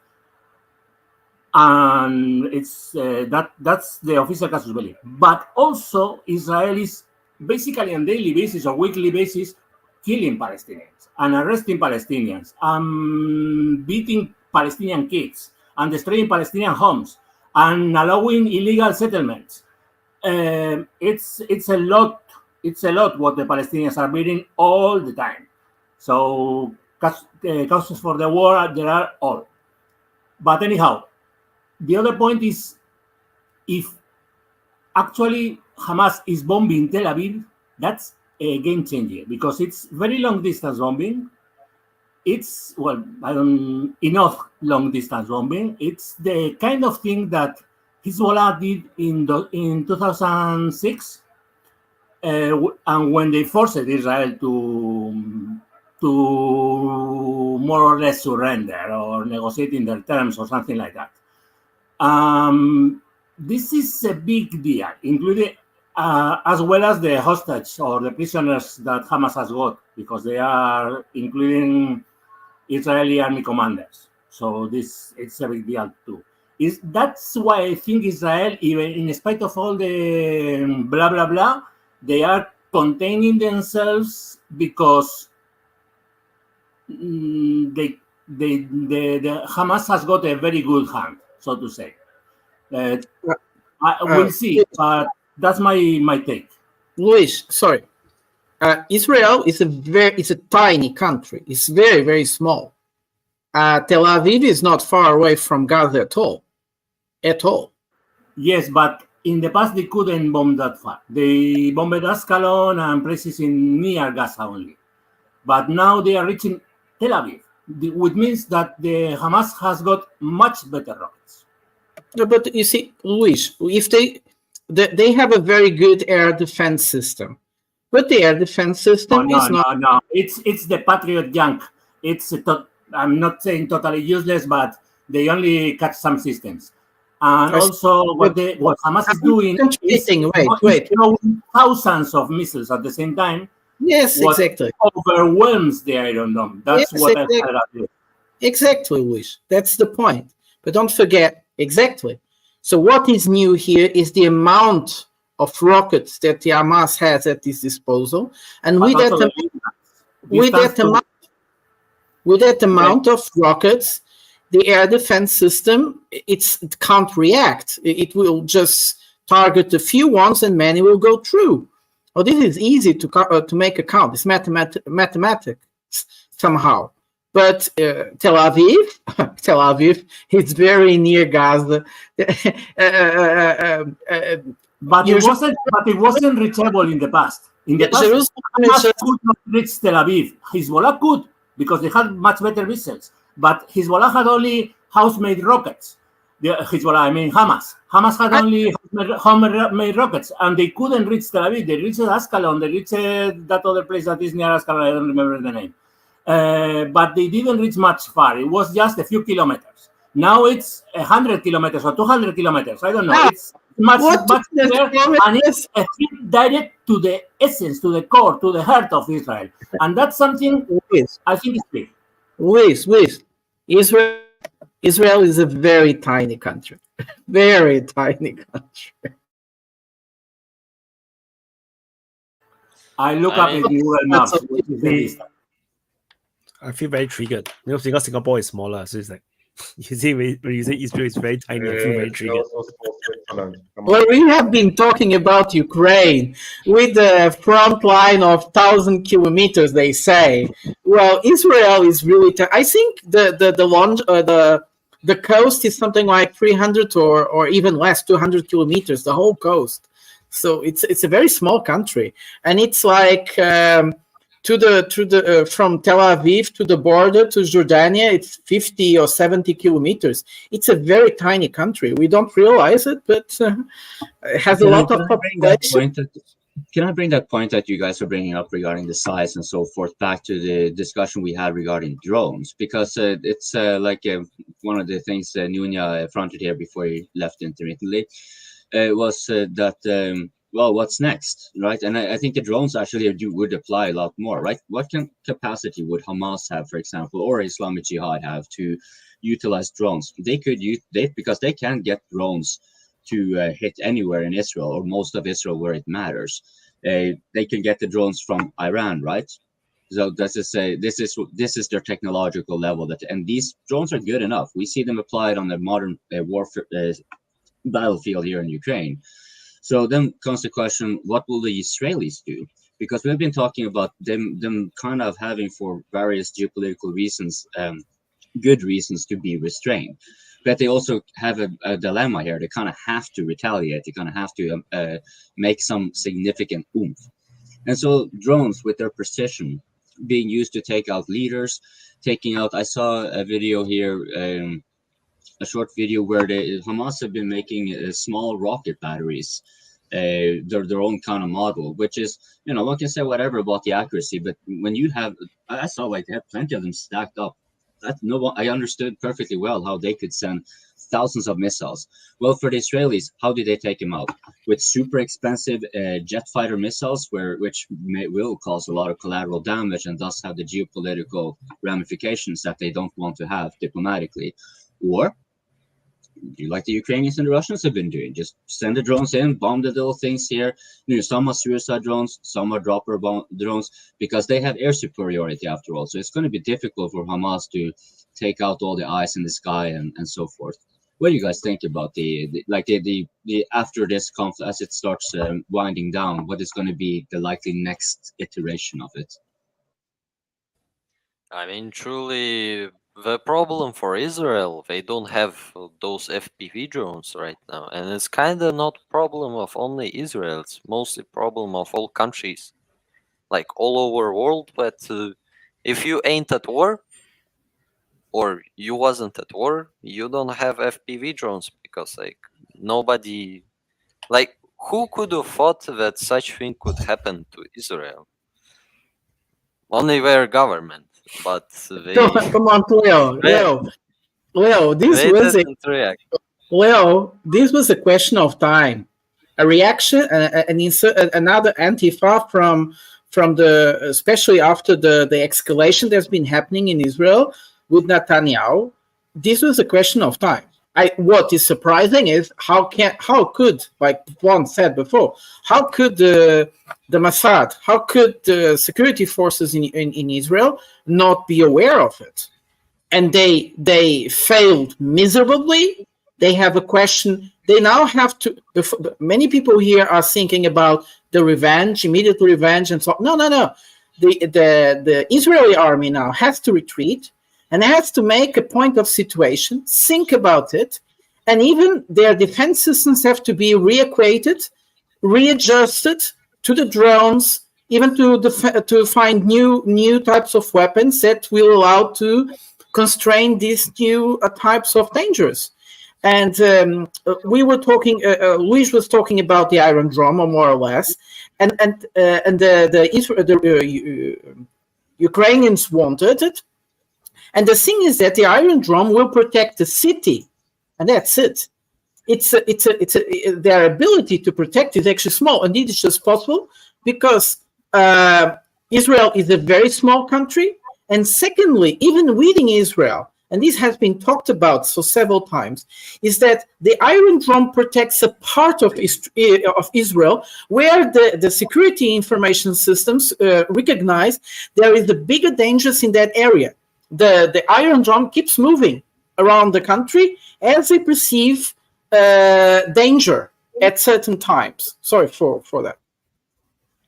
I mean, truly, if you talk about retreat, I wouldn't say, because most of the villages what had been captured, it's actually back to Israel control by our time.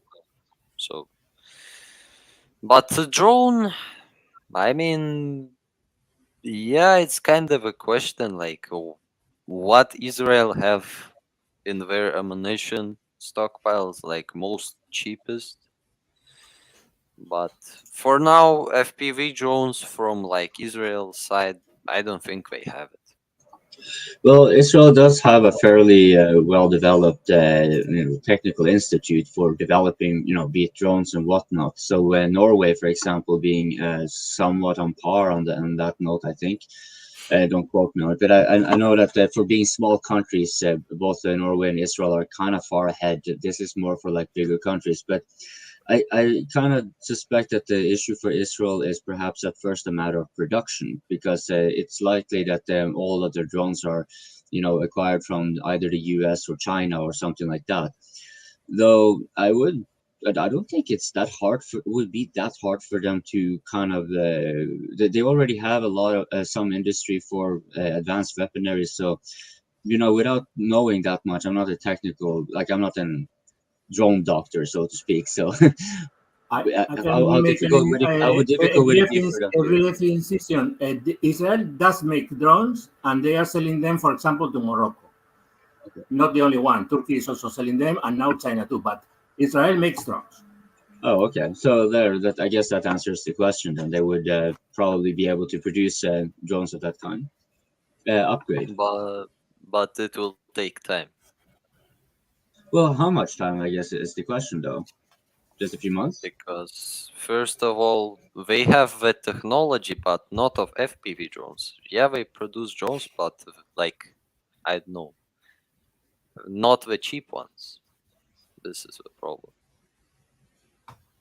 Yeah, I totally agree with Prada. It was a total disgrace how the Israeli Secret Service, who is known to be one of the best in the world, don't know that Hamas can shoot 5,000. That's what I saw in the news. 5,000 rockets in a couple of hours on your territory without you knowing anything. That's a total disaster for the Israeli military and Secret Service. I mean, they look like amateur to the world. Right? There's some guys with some rocket launcher and just some Kalashnikov storming your strongholds. Like you look like total noobs, like total amateurs. And to come back to what Coping said about the drones, everybody was talking about drones gonna come in military and so on, but nobody did it until the Ukrainian war. And then we saw what they actually can do. So it's actually a new thing. It's not 10 years ago that drones are existing, like used in military in real time, right? So I think there's going to be a little bit of time to use. Sorry, go on. Oh, you go ahead, man. You can finish. I was just waiting. Yeah, I wanted to say that the drones they're going to take time until the military industrial capacity is going to be here, like until the country is going to see, oh, that's really useful, that's much cheaper, and we can actually use them on the battlefield and be effective with it. Yeah, I was just going to say, in what you were saying about the failure, I mean, Hamas is releasing pictures of them setting those guys up with the paragliders. It's like you didn't see like 20 motherfuckers getting these things right. They showed that hillside where they had like 20 or 30 rocket launchers laid out. I mean, I've seen videos before where they find like one guy in a field with 3 rockets on a bicycle rack, and they take him out. They had like, that's what I'm saying. Like, where the hell were these guys? It's like you got nothing. I mean, they're setting up whole batteries on these hillsides to fire. No response. I mean, I'm considering one possibility right now as you speak. That is remember that there is a civil conflict within Israel. I mean, Netanyahu is going very authoritarian. Other people with Israeli flags are protesting against that, and so on. So maybe speculative, very speculative. People in the Mossad knew something, but kept quiet because they hate Bibi. Just saying. Luis, I find it a bit difficult to believe 100% because the consequences for visibility of Israel International are very bad at this moment. It doesn't matter. The harm is done. Like Ron was saying, this is miserable failure. This is it doesn't matter that the Israelis were able to regain the village they kind of were occupied for a few hours. It doesn't matter. The means is fair enough. I'm just saying. Yes, and I'm saying civil strife within Israel. Yes, sure. But the cost, I find it hard to believe because the cost for Israel is way too big. We have to think a bit about also game theory because game theory makes sense. So yes, but Israel but let me remind you that Israel is a little bit of an exception here because its optics is not so dissimilar from Ukraine, right? It's at least that's what it tries to always portray itself as the poor victim country that is at the brink of extinction all the time and so forth. So the more dramatic it is, like Israel will always be then trying to salvage the situation, whether it wanted this to happen or not. Yes, I would agree with you. This is, by all other objective measures, a disaster. But Israel is likely to turn this into, you see, this is why we have to militarize, and this is, and this will go to the Israeli population because things are getting quite expensive there as well. You know, they are also feeling the hit of it. So when this is going on, you can say, yes, it's true. Geopolitically, it seems they can look really bad, but this is Israel. It doesn't operate with the same rules. Coping. Looking to the super chat. Do we have information that Hamas and Hezbollah act at the same time? Because I thought it was a single Hamas thing. Hamas and Hezbollah apparently has it, or if they have, maybe just something small. But my understanding is they're not doing anything; they're waiting. The only time I know they officially said is in 2006 when Hezbollah made the border crossing attack, when the missile strikes and so forth that prompted Israel to. They could do the regular response, but then they instead invaded. But at the same time, they also invaded Gaza because Hamas started launching rockets at the same time, seeing an opening. And that is actually quite noticeable that Hezbollah has not. Right? Hezbollah has, but I think that has to do with Hezbollah maybe having a little bit more political nuance, geopolitical nuance to consider than it's a paramilitary group and a semi-nationalistic in a sense. Like, I think that might be difficult for them to kind of say like, oh yeah, we brought destruction upon Lebanon because the Hamas wanted to do a stunt, right? I think I mean, to be fair, yes, Israel has regained control of the settlements, but that's because the Hamas left. It's just like in Ukraine. Oh, we captured this trench line. Yeah, because they left. That's why you captured it. I mean, granted, they could have taken them back eventually, but the reason it was quick and easy is because they left. They weren't there. Well, actually, I have interesting question because truly all of this situation kind of escalated from how I said at the beginning from Karabakh, and it kind of went, I would say, strangely similarly like in a row, because after the situation happened in Karabakh, the situation in Syria, it really escalated in a military perspective. And after Syria had escalated, this happens. Yes, sure. Well, like we said before, it's a window of opportunity that is there, and everybody realizes it. Everybody realizes, well, the problems with the technology. Well, this technology, like Upgrade was saying, it's used now. Perhaps in a few months or years, some new technology will be able to counterbalance it. But at this moment, there isn't. So it's a great, amazing opportunity, and all great powers in the world are busy, are very busy. And that's also the reason why I think Hezbollah didn't do anything yet, because Hezbollah is very connected to Iran, and Iran knows how much cost it would have if they took part on these incidents, directly or indirectly, because that would be the perfect scapegoat for Israel. They would have like a reason to attack Iran, but that's not what we want. They want, of course. Sorry. But Iran will retaliate. I wanna to end. Let me talk, Leo. You have talked already.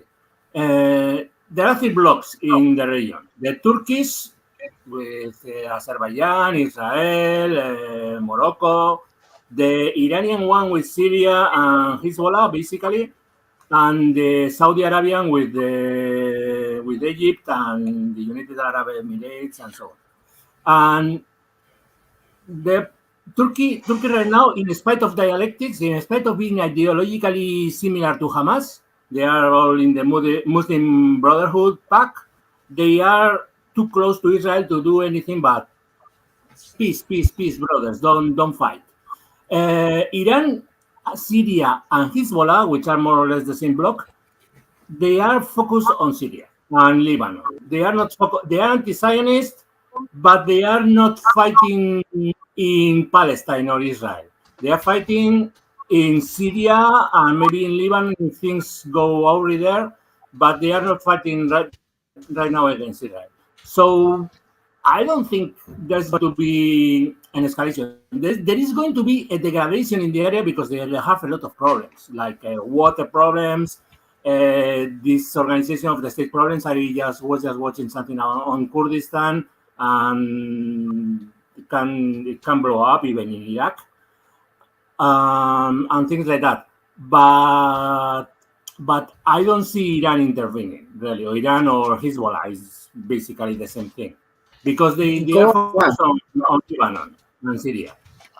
I wanted to add the idea, but actually, if it's actually going in a such role, because I actually found out that during since May, you know that we all forgot about what is happening in Sudan, and we didn't hear the past news what actually overcame the media, because I don't think that you noticed, but the presidential castle in Sudan, it had been captured by one of the forces.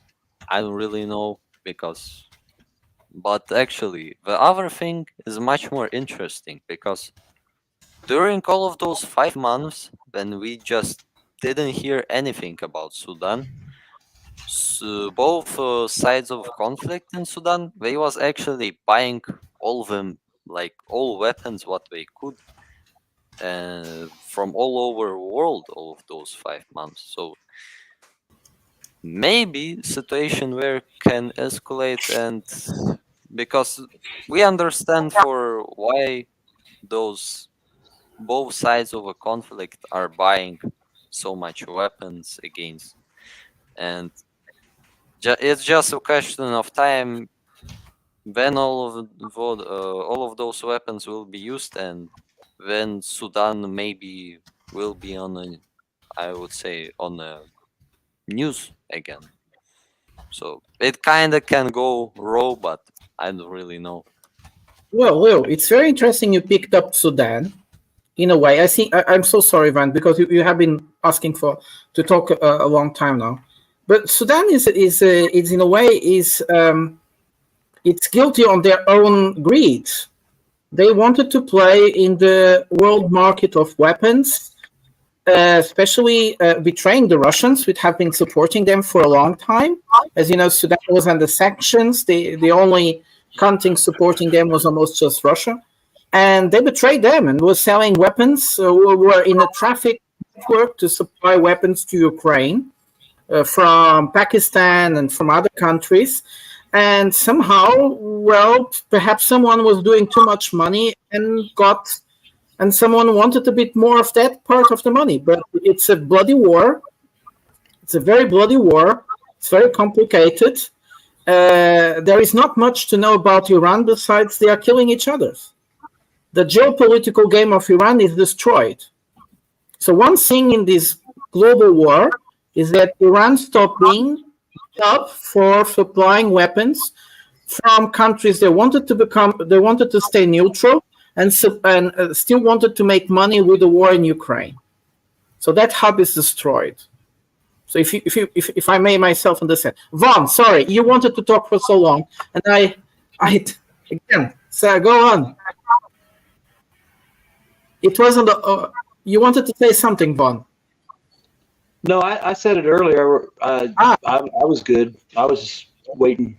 I thought we were going to get somebody else in the open mic. I was waiting. I'll throw something out there. So where does Iran go from here? Because when I read about this morning when I woke up, and I started thinking about all the various players involved, I've got to believe this is a terrible time for Iran to be involved in this. Or even if they're implied to be involved in it, because they've got the Saudi Arabia deal, things are starting to cook with BRICS, everything seems to be going in their favor, but all of a sudden, if they're connected to Hamas or Hezbollah or both, I could see Israel going into Iran easy. Yeah, yes, exactly. It's very incredible that Hamas is in it. So Hamas is actually the face of Iran in that conflict, more or less. So it's where we see is that Hamas is not doing anything yet. So if Hezbollah is the face of Iran, and Hezbollah is not doing anything. And what I was saying is that this would be the most stupid moment for Iran to do anything, like you were saying, Nunya, because from that Israel would have all the excuses to do what they love to do best, which is to have a reason to attack Iran, right? So at least that is not happening. I would like to give a slight pushback to that because Hezbollah is speculating. They are anti-Zionists, but they are not involved.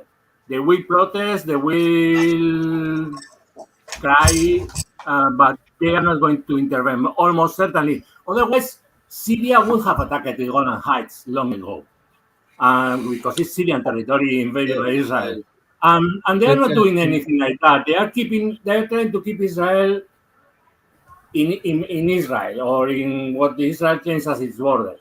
Even when Israel is bombing systematically, or has been in the recent past, bombing Syria often, it took a long time for Russia to say to Israel, well, stop doing that or we'll get angry.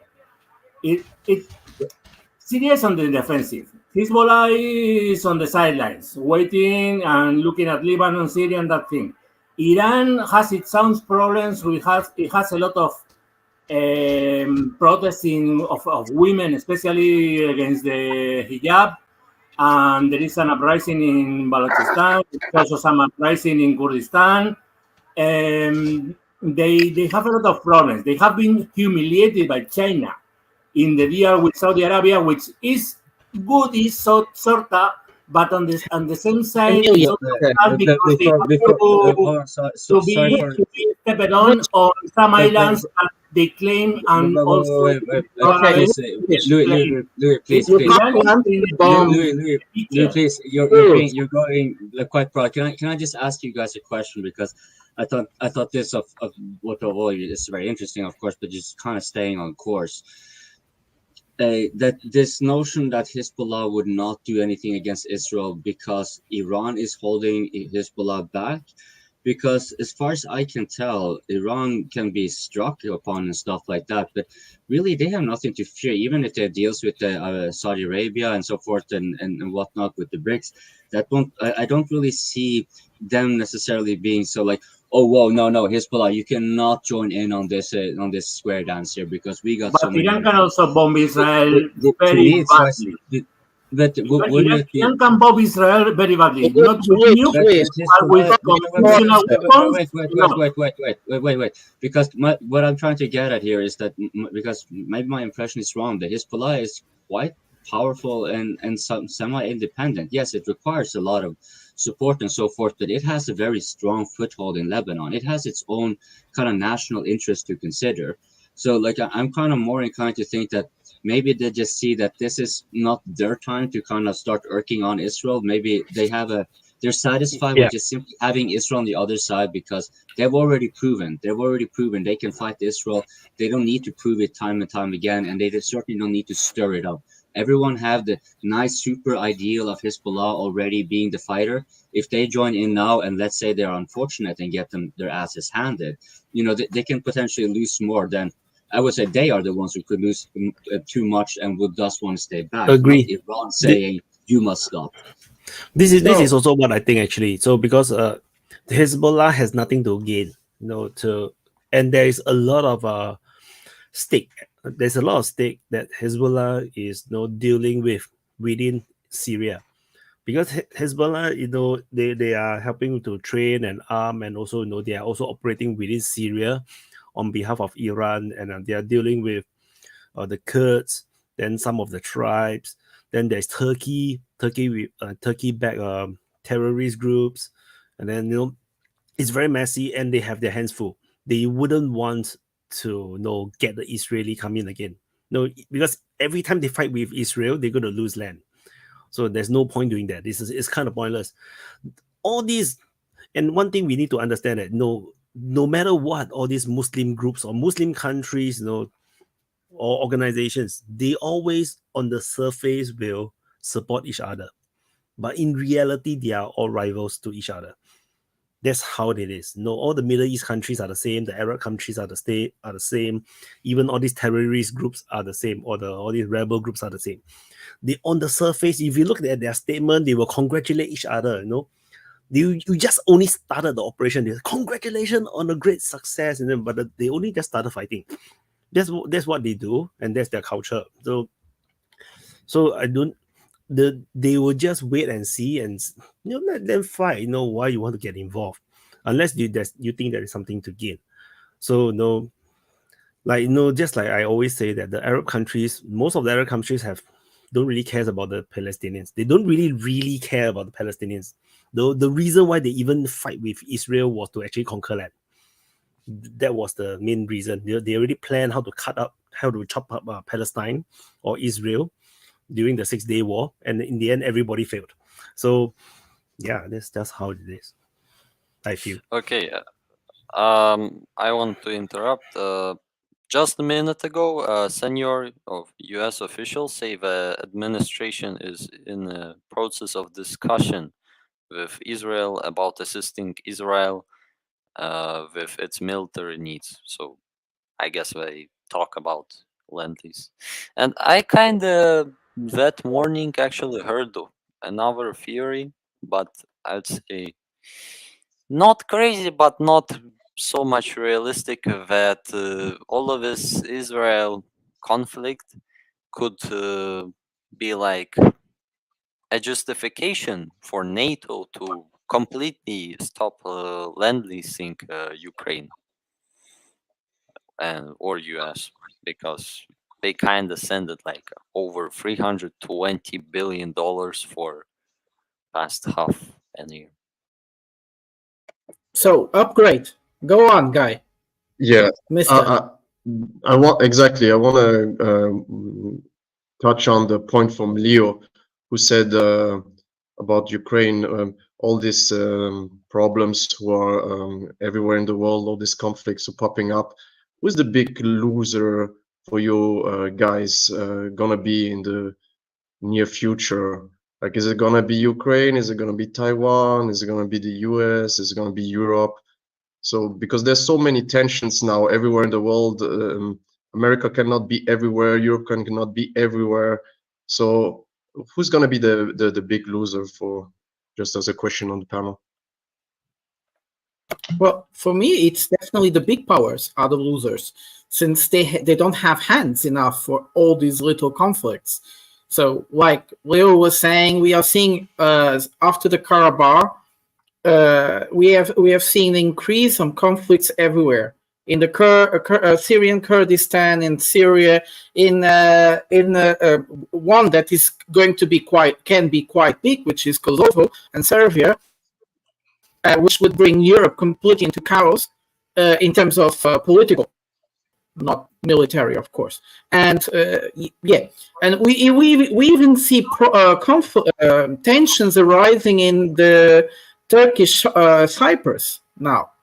So in a way, the big powers are the big losers because they show up like incapable, impotent to coordinate and understand at the same time, which is also quite interesting, that they need to reunite again. Which I mean, reunite is European powers, US with Russia and China, and probably a few other ones, because without cooperation, the world will be in chaos. And in my view, is the hegemon that wanted to play alone, the US and NATO, are being exposed as weak and impotent in a world that is in complete chaos. But the chaos also exists because the hegemon is weak, in a way. The chaos also exists because you have a window of opportunity. Everybody understands it's now or never. Because once things calm down and all the great powers engage together again, things will be more difficult. But you have to understand that at least some of these conflicts are promoted by those powers. For example, this importantly an ongoing conflict for the last several years between France and Turkey in the Mediterranean and in Africa and I don't know, so we're now in Armenia too. France is providing weapons to Armenia. And Cyprus is necessarily part of that conflict because Greece has been aligned with France all the time. I'm not so sure. The United States is overlord of both of these countries. And they are probably laughing in the back while they pit each other, one against each other. And also for what Leo said, I wanted to say that the US had approved an extra money for Israel, just out of the blue, without Congress approval or anything, just because Biden signed it.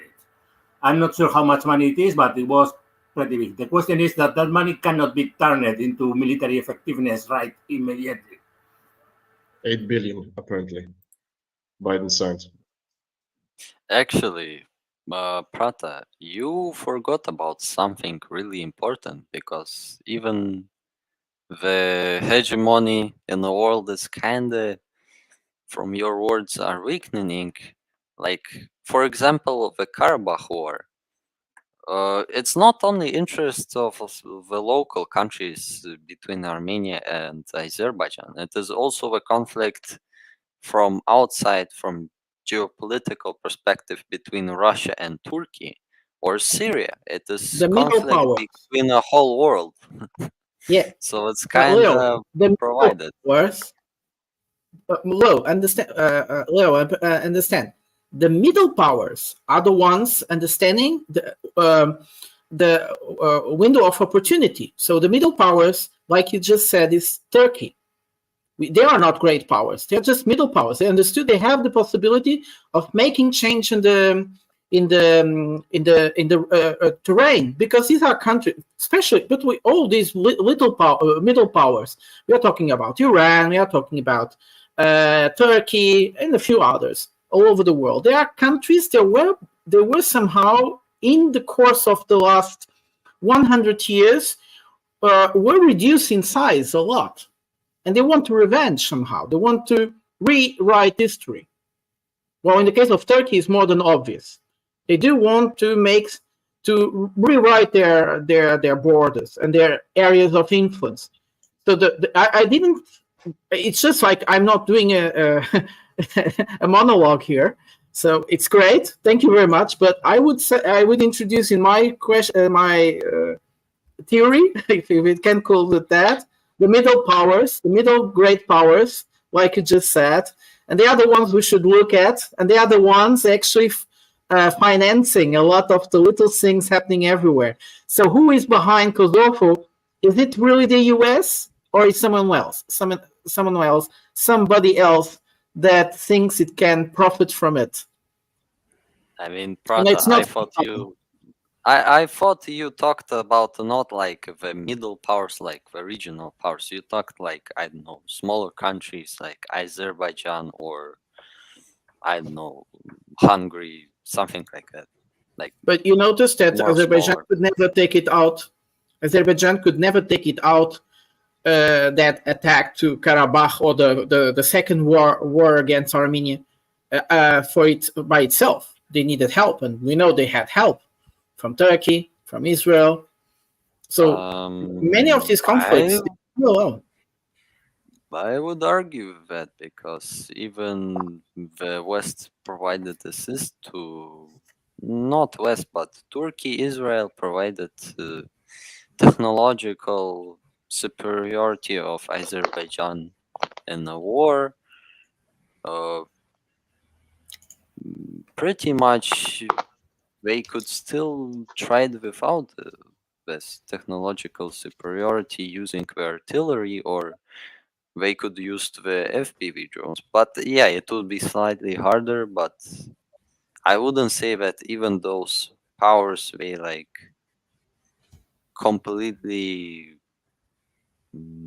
made Azerbaijan. In the case of Armenia, the stand of Russia has been very important, because Russia in 2020 led more or less, was neutral because they are flirting with Turkey all the time, and now in 2023 has been almost totally pro-Azerbaijan and pro-Turkey at their own peril, because I think that's dangerous for Russia, but that's what they did. Basically, Armenia has been left alone. They have been looking for allies. They found nothing, except now France is sending some weapons, Iran sends some good words, nothing more. Well, upgrade. Truly, from Caucasian perspective, it's easy, because like, as for Azerbaijan and Georgia, the main thing what they never wanted is like for Russia join to the Karabakh war, or like it happened in 2008, Russia joined the Georgian South Ossetian war. Arel, vas-y, Arel. It's not rewriting history.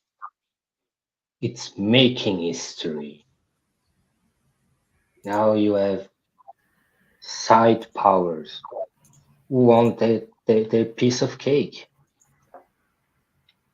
This is a clear sign of the diminishing of the power of the West on every kind of subject. Because it wanted to play along. They are still powerful. Yeah, but they wanted to play along. Power is diminishing. Ariel, do you agree? Still today, it's the West who have made history. Yes. Who have write history and history of others. And now the others are saying or are thinking it's a window of opportunity. So we make also history. Yes, but Ariel, that's what we are seeing. Until a certain moment, we had coordination between the West, even if they were the hegemon, they still were coordinating with the Russians and with the Chinese, within the frame of the Security Council, more or less. It is the moment that the West decides to cut ties with Russia and China that everything is possible. And the West is now alone. I don't see it like that. I don't see it like that. I mean, of course, you had the West, then Russia, then China, but also great powers like India. They have their own agenda. Not great powers. They are going to be great powers. They are not great powers. A country which is sure to be a great power is a power by itself. And you can put any actions you want. You will not be able to refrain that country to become a superpower. India will become a superpower no matter what. It's a power. Even if today it's not as big and as strong as a country like China or United States. It has all the potentiality to become one, and it will become one. Unless you destroy that country with nukes. But India has already has some nukes. So it will be sure India will become a superpower. And Turkey was a superpower in the past and still has capabilities, not to become a today's superpower, but a major regional power. Thanks to its geographic situation, thanks to its demographic, thanks to its technological capabilities, educational systems, industries, and so on. Now, those countries, those smaller middle powers, as you mentioned, want to create their own history, and not a history written by the West. And about Armenia and Azerbaijan, yes, Azerbaijan maybe couldn't do it by themselves. I think they have the capabilities to do it by themselves because they have oil. What does Armenia have? They have nothing. They are just beggars. Well, and they decided to shift their alliance. Their own history, and also Armenia and Artsakh won the first war, and that's why Artsakh was independent. And they won that war thanks to Russian help. No. They won that war. Yes. Azerbaijan. No, Arel.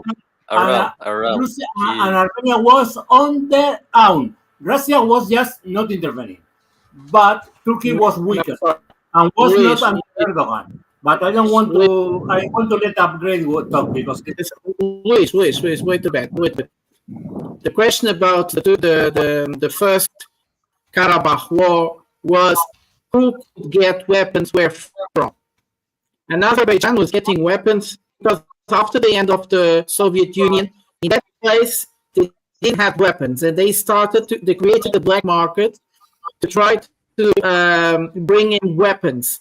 And that Turkey was supplying weapons to Azerbaijan.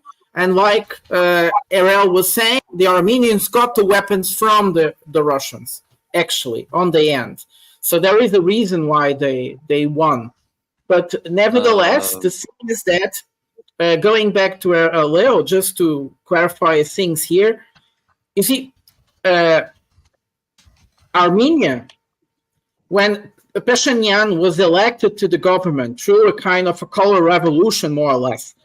He started to decoupling from Russia more and more and more.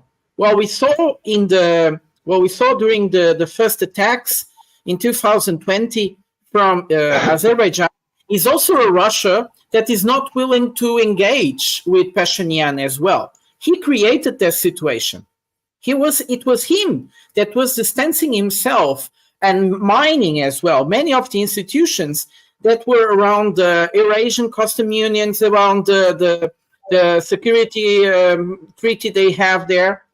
So Pashinyan has been destroying everything. When he says it's because of Russia's fault, no, it's because Armenia has been disconnecting itself from Russia.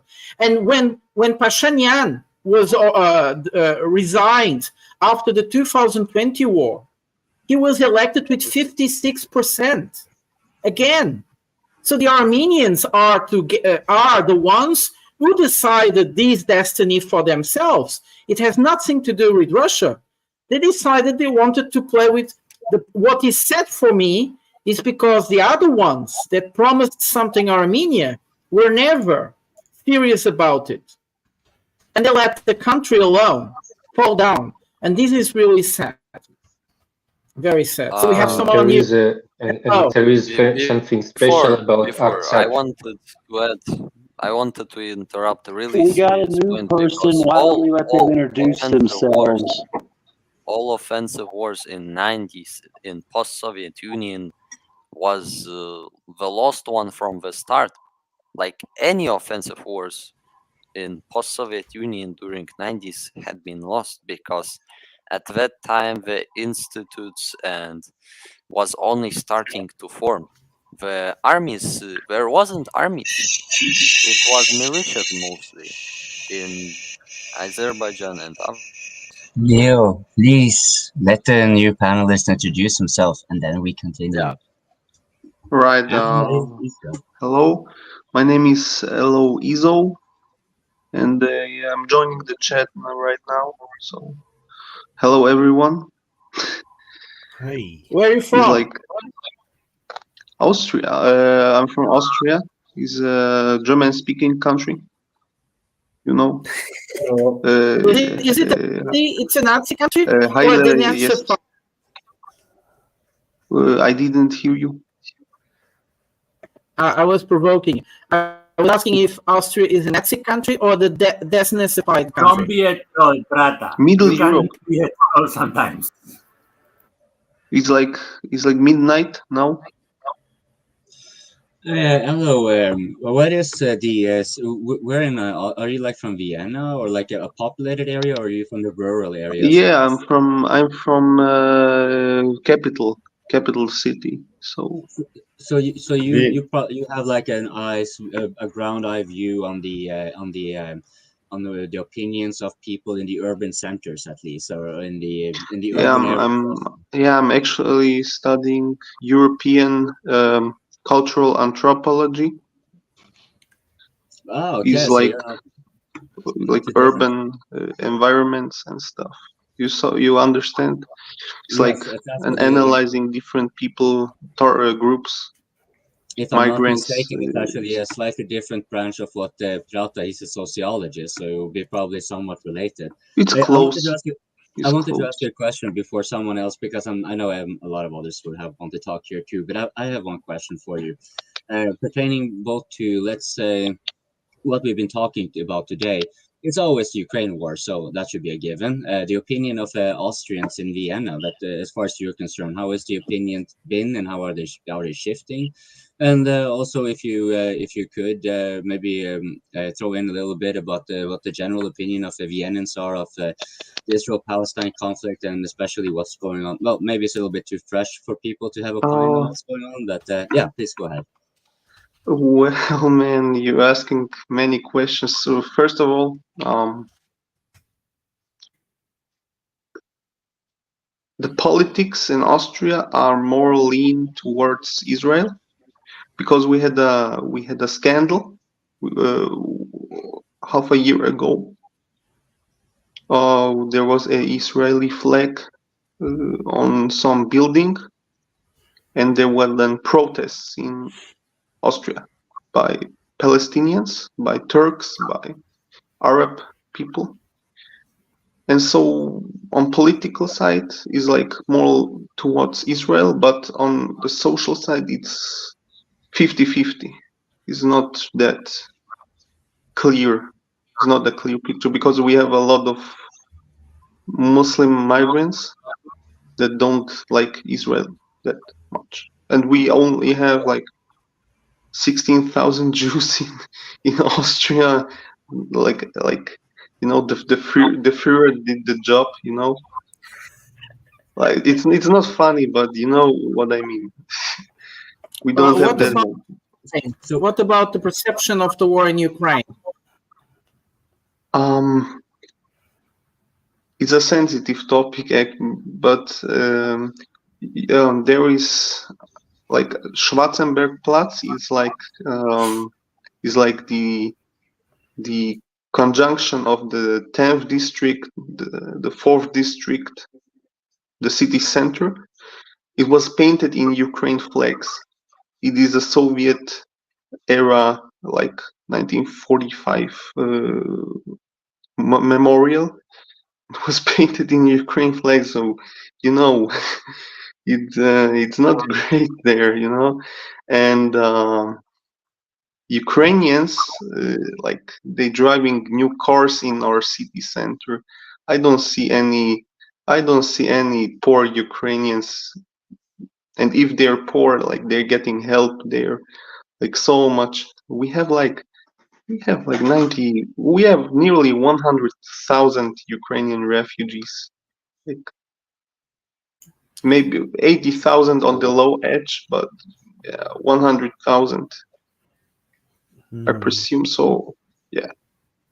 Not bad. It's Can my- fill up It's a few lot for a battalions small to go and country fight. like Austria. A few hope there, here and there, you know, Germany is better money, so I don't know. Maybe England is also better money. It's a more isolated part. It's not that near to the mainland. Maybe on the mainland they have different opinion. They also more conservative about Zelensky. In our parliament, you know, there was the Social Democrats. You know what this is? The Social Democrat Party. Half of the Social Democrat left the parliament when Zelensky was speaking in parliament, and the National Conservative Party, like the right wing party, was also left the parliament when he spoke, and so it's tricky. Okay. And we don't have the best politics. Our chancellor said that he was like catfish because he said that poor Austrians, because of sanctions and so, our prices are high now on food and grocery, and he said, okay, the children can go to McDonald's because it's cheaper for them to eat there. Like, what's the problem now? He said that, and you know. Can I interrupt you because you are. But he really said that. So Zelensky said that. like he said it's cheaper to go to McDonald's. So poor kids can go to McDonald's now to eat a burger for $1.40 and something. He said that you can what you can what. With that, I have to ask you a question because the way you're describing Austria is very different from, let's say, Norway. Here, the political situation with Ukraine is very adamantly pro-Ukraine. There's no like parliament walking out or anything like that. But you also answered when it came to this Israel thing on the political level and then on the social level. So I wondered, with all that, you know, how do people like such as yourself, you know, the people you meet on the street, how do they, like, besides the politics, how do they actually view the situation of Ukraine? Pro-Ukraine mostly. But I would say like 30-40% are like neutral, 20% are pro-Russian, and 40% are pro-Ukrainian. It's interesting because in Slovakia, it's basically, I can tell you that, is the elections. 40% pro-Russia, 40%. And 40% is neutral, and 20% is pro-Ukraine. So you can believe if you want. I just say what I noticed. That was pretty much what I asked for. Thank you very much. Hey, Upgrade, you've been holding so long. Please say, why don't you? Actually, Austria is a neutral country. It doesn't belong to NATO. It has been more or less neutral for a long time. But I also see some very strong political and even some military cooperation. How do people understand that the country is actually destroying its perception as neutral. Well, upgrade is from Switzerland, which technically is also a neutral country, but like never before in their history, they have been cooperating with one of the sides.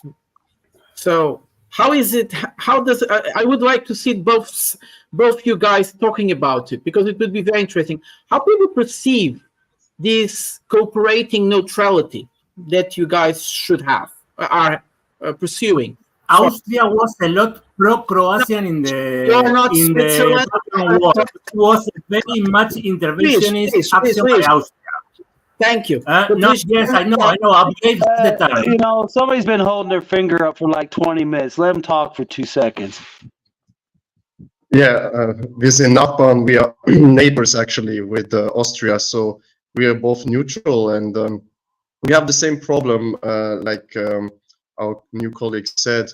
In Switzerland, actually, they want to pay now the Ukrainians. It just came out. They want to pay the Ukrainians to get the fuck out of Switzerland, 1,000 until 4,000 Swiss franc to move out from Switzerland. Really? Because they had. No, it just came out today in the news that they actually think about to get them out because they costing a lot of money to the Swiss government. And in Switzerland, if you don't work, you don't stay long. It's a pretty expensive country if you don't get a job. And the problem is the Ukrainians have language barriers, the work ethics, and so on. It's individual, of course, but you get the point, right? That's what they say. So they want to pay them like around from 1,000 to 4,000 Swiss franc, which is around $4,500 to move out. They want to do that because they said like in 1 year, like 2024, will be again like safer to move to Ukraine, especially in the western part. So that's what is happening in Switzerland. And how was that communicated? Pardon? I read that article as well. How was that communicated to the people? I'm just curious because that seems like really horrible. Like, how would you actually communicate that to somebody? We're going to pay you to leave.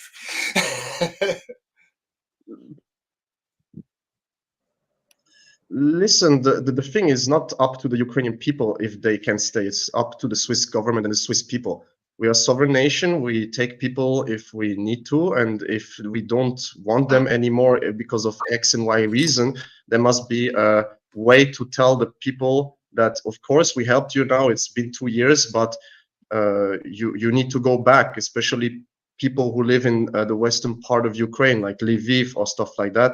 They have like no direct threat from the combat line. So there is arguments to give to the Ukrainians, and especially the ones who are not working, right? Who have been here for 2 years and been staying at places and staying at Swiss people took them in their homes, paying actually gas, electricity, whatever, and the state is paying some money for them. They don't need to pay any health insurance. They have coverage of health insurance and so on. And Switzerland is one of the best countries for that, right? So they're taking advantage of the system, and the Swiss government is seeing that and is trying to explain, like, we've been generous, but after a while you also need to understand the Swiss government is not a welfare state. We are not a welfare state. Everybody's working here in Switzerland. We have the lowest, we have I don't know, 2 or 3% unemployment, in the entire country. So it's pretty low. And I mean, what do we want to say? Well, there is no other way to tell them. After a while, you cannot stay constantly here, or you integrate, right? The guys who integrate, like, they learn the language, they got a job, they will have 100% chance to stay in Switzerland. Yeah. Was it received well in the media? It just came out like today, so I don't know what they will say, but definitely the left-leaning parties will say, what they will say. They will say it's racist. We cannot remove people from and bring them back to a war-torn country. They are poor Ukrainians and so on. And the left-leaning, the right-leaning party will say exactly what I just told you. What is actually what most people think about Ukrainians. in Switzerland, because like our friend said, they're driving in nice cars. You know, they're not the poor guys, you know, who are in the trenches. You know, they're the guys who have connections, who came here to Switzerland because they have, yeah, they were the yeah, guys the who money. paid to get out in the first place, right?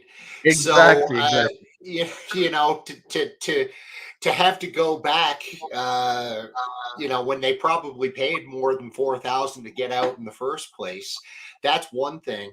But I see this being like a real Europe-wide problem, not just the Switzerland problem, because you've got all these refugees who, you know, the states can't afford. Ukraine is looking for bodies because, you know, so if I'm a Ukrainian refugee in Switzerland, for example, and I went there because of threat of the war, that was my refugee status. What's stopping me from just saying, okay, well, my refugee status now is if I go back to Ukraine, they're going to conscript me in the army and I'm going to die. You know, so Yeah, but in Switzerland, we have a tough. special status. We have a status S. It's not even in, like, it's just created for the Ukrainians, you know? So Okay. there is leverage to move around what is like actually correct and what is not correct, you know? So I don't know what's going to happen, but like I said, the guys who integrate, who learn the language, who got a job, who pay their rent, you know, who really want to stay here, they had 2 years time, you know. If the guy is still on the welfare program with all his family here, and you know, not against them, they're in a war, you know, that's totally normal that they want to not go and die. But if they have relatives who live in Lviv or in the western part, maybe it's time, you know, to, you know, move on, you know. Upgrade. So Switzerland lost a lot by putting in question or revisionating their sense of neutrality, something that has actually been a mark of Switzerland. The fact that they imposed sanction on Russia created a bank. Many rich people around the world took their money out of Switzerland because they were afraid. They didn't. So how do Swiss perceive that putting into question or revising their neutrality has made something bad for the country? Do you think there is a movement to go back to full neutrality, or the harm is done and it's never going back? No, it's definitely something who the Swiss people, I don't think it's the Swiss people who didn't want to stay neutral, it's the politician who, as usual, start to just out of the ocean start to say, oh, we need to send weapons, and everybody, whoa, wait. We are Switzerland, we are neutral, we don't send tanks to a war-torn country. It's in the constitution. We cannot change that just because we wanted to do now. So what about the other countries in the world? So should we send to everybody and then we are not neutral anymore? So no, there's definitely a big point who the Swiss people said we did a big mistake in putting away the neutrality, who was one of the big positive landmark of the Swiss people. Long time. Even in the Nazi time, we didn't take in anything. We moved weapons from Germany to Mussolini, but it was paid by the Nazi Germans, you know. So we took part, but we didn't send our weapons actually to another country to make war. I wanted to add something about the refugees, because the Ukrainian refugees specifically and the main refugees who can be conscripted. I think there are two cases here.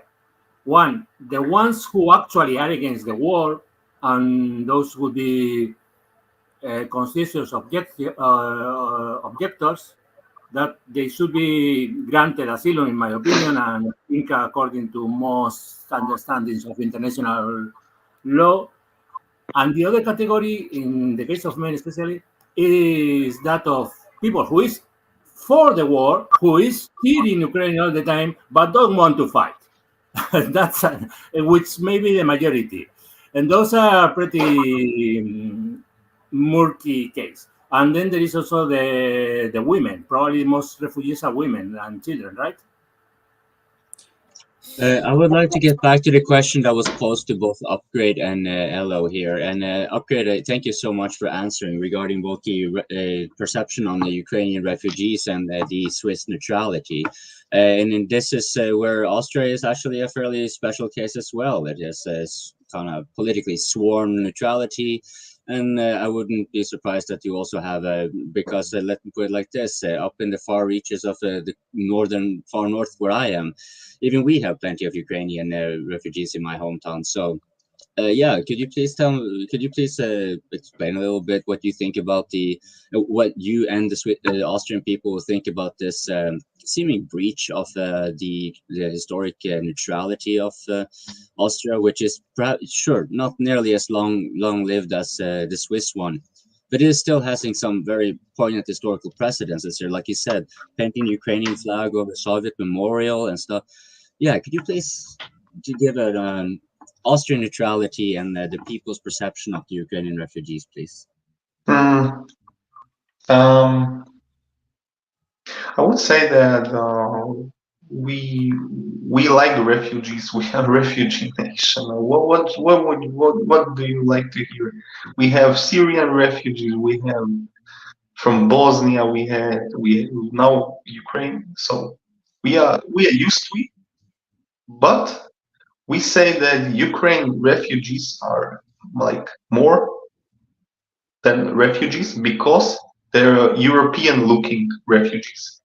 You understand? Because there is a problem. We absolutely don't like Arab people. We have like the whole population of Palestine in Austria. You understand? We have 800,000 Muslims in Austria. I'm not xenophobic. I'm not racist, but 800,000 people is like 10% of population. And when this population gets the right to vote, when this population gets the right to build political like institution, then you will see major shift in Europe. You like never seen before. You will see like huge continental shift towards more like to be more conservative.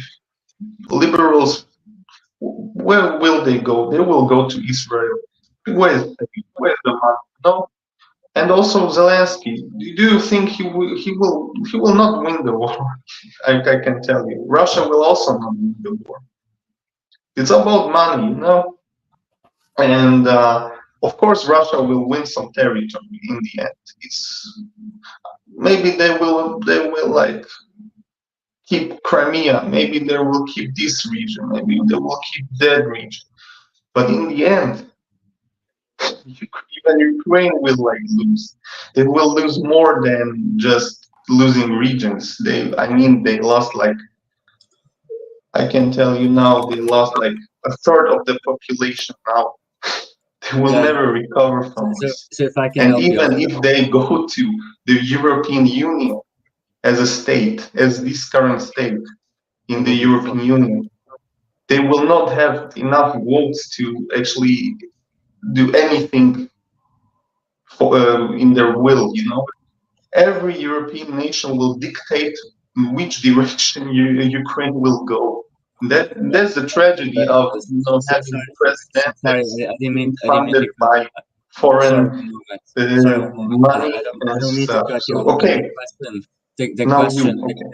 The question was you answered when it came to the refugees, because unlike Switzerland, the welfare issue and so forth is not really it's more the demographics that the Austrians will be thinking about. And so because Ukrainians are so similar, that the Ukrainian refugee issue is not actually so much of an issue at all, at least compared to Switzerland. But wait, hoping Switzerland also have a lot of foreigners.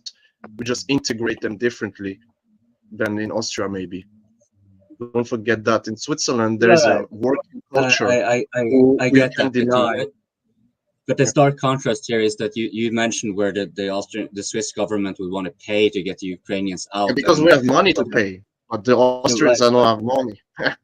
Maybe, but we have money, but we don't have money. I wouldn't say that. I would like you Okay, to answer okay. the other Guys, part. Guys, 4,500 euros. Hey, Elo, take if you could please. turns. I just wanted him to finish answering on the point of Austrian neutrality, because this one is where the Switzerland becomes, where you have similarities. If you could please kind of, what is the perception regarding Austrian neutrality basically being breached with this war? What exactly neutral? Like Switzerland, was Switzerland neutral in the Second World War when they like made weapons for the Germans? They were not neutral. They even could be occupied by the Germans, but it would not like look that great in the world stage. So they made weapons for the Germans, and now Austria, Switzerland, Norway. I don't know if they're Norway is in NATO, okay. And those not neutral countries, they are not neutral like ideologically. They finance Zelensky. They don't give him weapons, but they give him infrastructure to transport those weapons. It's like shocking. We as Austrians, we transport weapons with our railway system to Ukraine. We don't give them any shit, It's not like you give them like or 30 years old SAP this jet.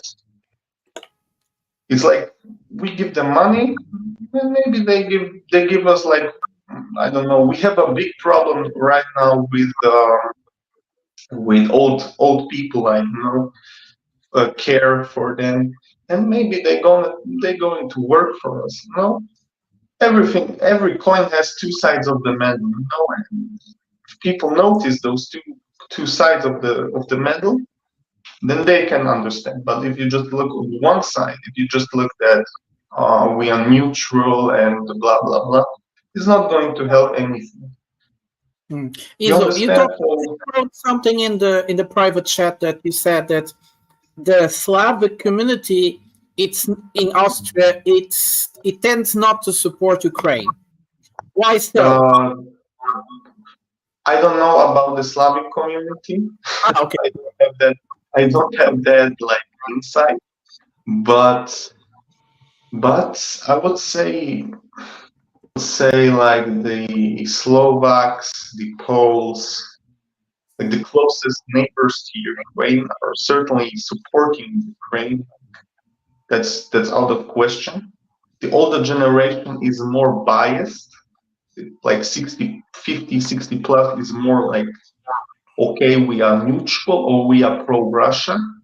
But the young people, the young guys, like, I don't know, from 0 to 40 years of age are like pro-Ukraine. So, can I jump in real quick? It's like a Vietnam situation in those countries. It's like the young people are more for Vietnam, but the government is more like for their stuff. So you understand. Can I jump in? I actually know the answer to that. A lot of the Slovaks back in the war, or the Slovaks that were killed by the Ukrainian Nazis back in the day, they forgot about this.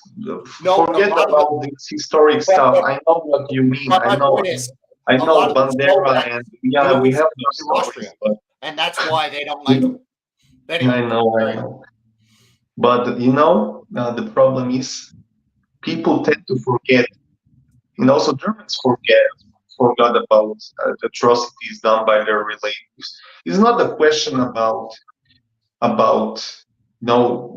having a goal to denazify Germany, denazify Slovakia from Russian propaganda. Slovaks forget something, and when something new arrives, or Germans, when something new arrives, they hop on the train. They completely lose themselves. In Western civilization, you will always see bias. You will always see bias. Something I've done 50 years ago, a bad thing I done 50 years ago, in 50 years later, I forget it. So maybe I will cooperate with the evil that I once fought, and it actually benefits me. So this is our world. This is our society. Nothing good about it. The Western world has a selective memory, and it selects always a memory that plays themselves well into the world picture. They're always the good guys. They never did anything wrong in Sarajevo. They never did something wrong in Iraq. They never did something wrong in Libya. And these are mess. This was a mess they did, but they never recognized and they never paid compensation for it. Because we in the West, we are the good guys. We are the overlords of the world, and the world just has to do what we think it's the best for them. So until Europe doesn't invent a new narrative for their position into the world, we are doomed to be the joke of the rest of the world somehow, because of our bias, for our double standards, from our ridiculous sometimes arguments that we bring democracy to someone else. We don't need to bring democracy to anybody else. What we do is just, well, sorry. So, Leo, you have the finger. Go on. I mean, maybe, probably most of you forget where I live right now for most of my life in Austria. So I kind of into all of this theme with immigrants since I'm in a Slavic community of Austria. And actually, last year, it was a mess with all of refugees, and we kind of even in school and out of school had to literally kind of organize things for the refugees and aid for them, because yeah, I mean, most of people it was personal. I just decided to help them because it's innocent civilians. They don't have to do with all of this Kiev regime shit. But anyway, like in school, we provided we provided aid. We like financially, and also we send our stuff what could help, like pillows, whatever, blankets, something like this. We also organized that. And for who actually decided to stay in Austria, there was actually the official path, how I can kind of like stay here, like the normal one, and the second one, for which they kind of get into the Slavic community, because in a major city there's like this Slavic communities, and they kind of we literally have at the end of year we celebrate together. We meet up in bar. There's like a lot of people, and under Slavic community, it's mostly actually not Slovaks. It's not. I mean, there are some Slovenians, but mostly it's like Ukrainians, Russians, and Belarusians. Mostly, of course, it's like I think 50% it's like Russians actually. And yeah, we just kind of meet up, sing all of this Christmas, not Christmas, New Year stuff, and get out. But truly, the second way how Ukrainians the Ukrainian families could be integrated is because government gave to the local Russian, like Slavic communities, they provided them with financials what will be used for supporting the Ukrainian refugees. What was the alternative path of integrating Ukrainians to society? So, but actually, truly, in maybe not only in Austria but also in all of European Union states, Ukrainians they didn't came at one time. Like some Ukrainians came like somewhere at the end of that July. There's still Ukrainians coming in and coming out.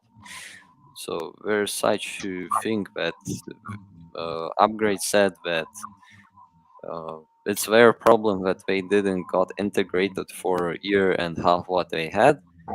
No, it's not their problem because they had to. Not all of them left Ukraine like at the first weeks, not at the first month, and not even at the first year. So kinda all this thing with Ukrainian refugees. Truly, we are kinda anti-Putin, but we don't support Zelensky or shit like that. I'm personally pro-Russian, but anyway, mostly it's like, who cares? We just hope that war ends as soon as it can and provide help to normal people, because most of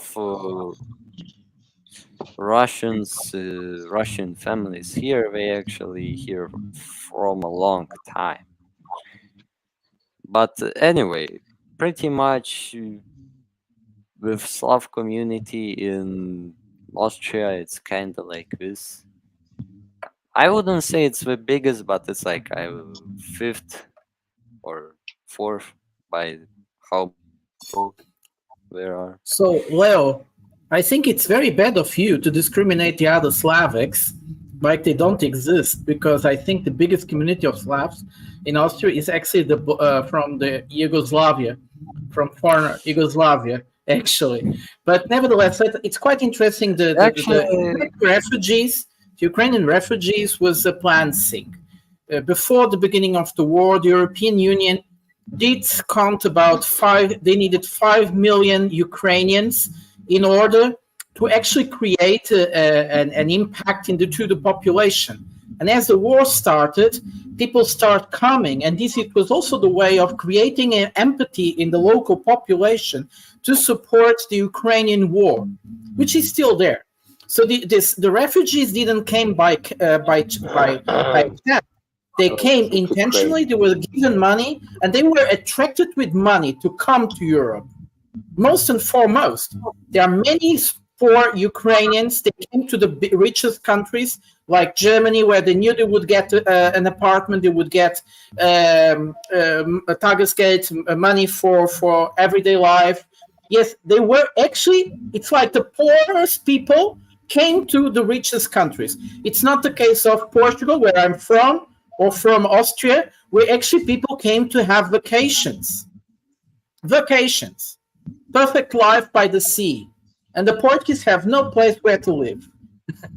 Sorry, Upgrade. I'm so sorry. Upgrade, sorry. It's fine. No, I wanted to disagree with Iso that neutrality is not important. It's a very important thing, especially in Switzerland. You can disagree with that, Iso, but in Switzerland, we still think that neutrality is important. And to come back also to Leo, listen, my wife is Russian, everybody knows it, right? And we have a friend actually who is from Ukraine. She went away from Ukraine. We took her in, in our apartment, and we gave her bed, everything. She's a child, and she's a lonely mother, right? She has no husband. So we are not like, in Switzerland, don't think that we are just like heartless people who just want to get rid of the Ukrainians. Of course not. We understand that there's a very difficult situation, and that we help. We help. I'm doing the same.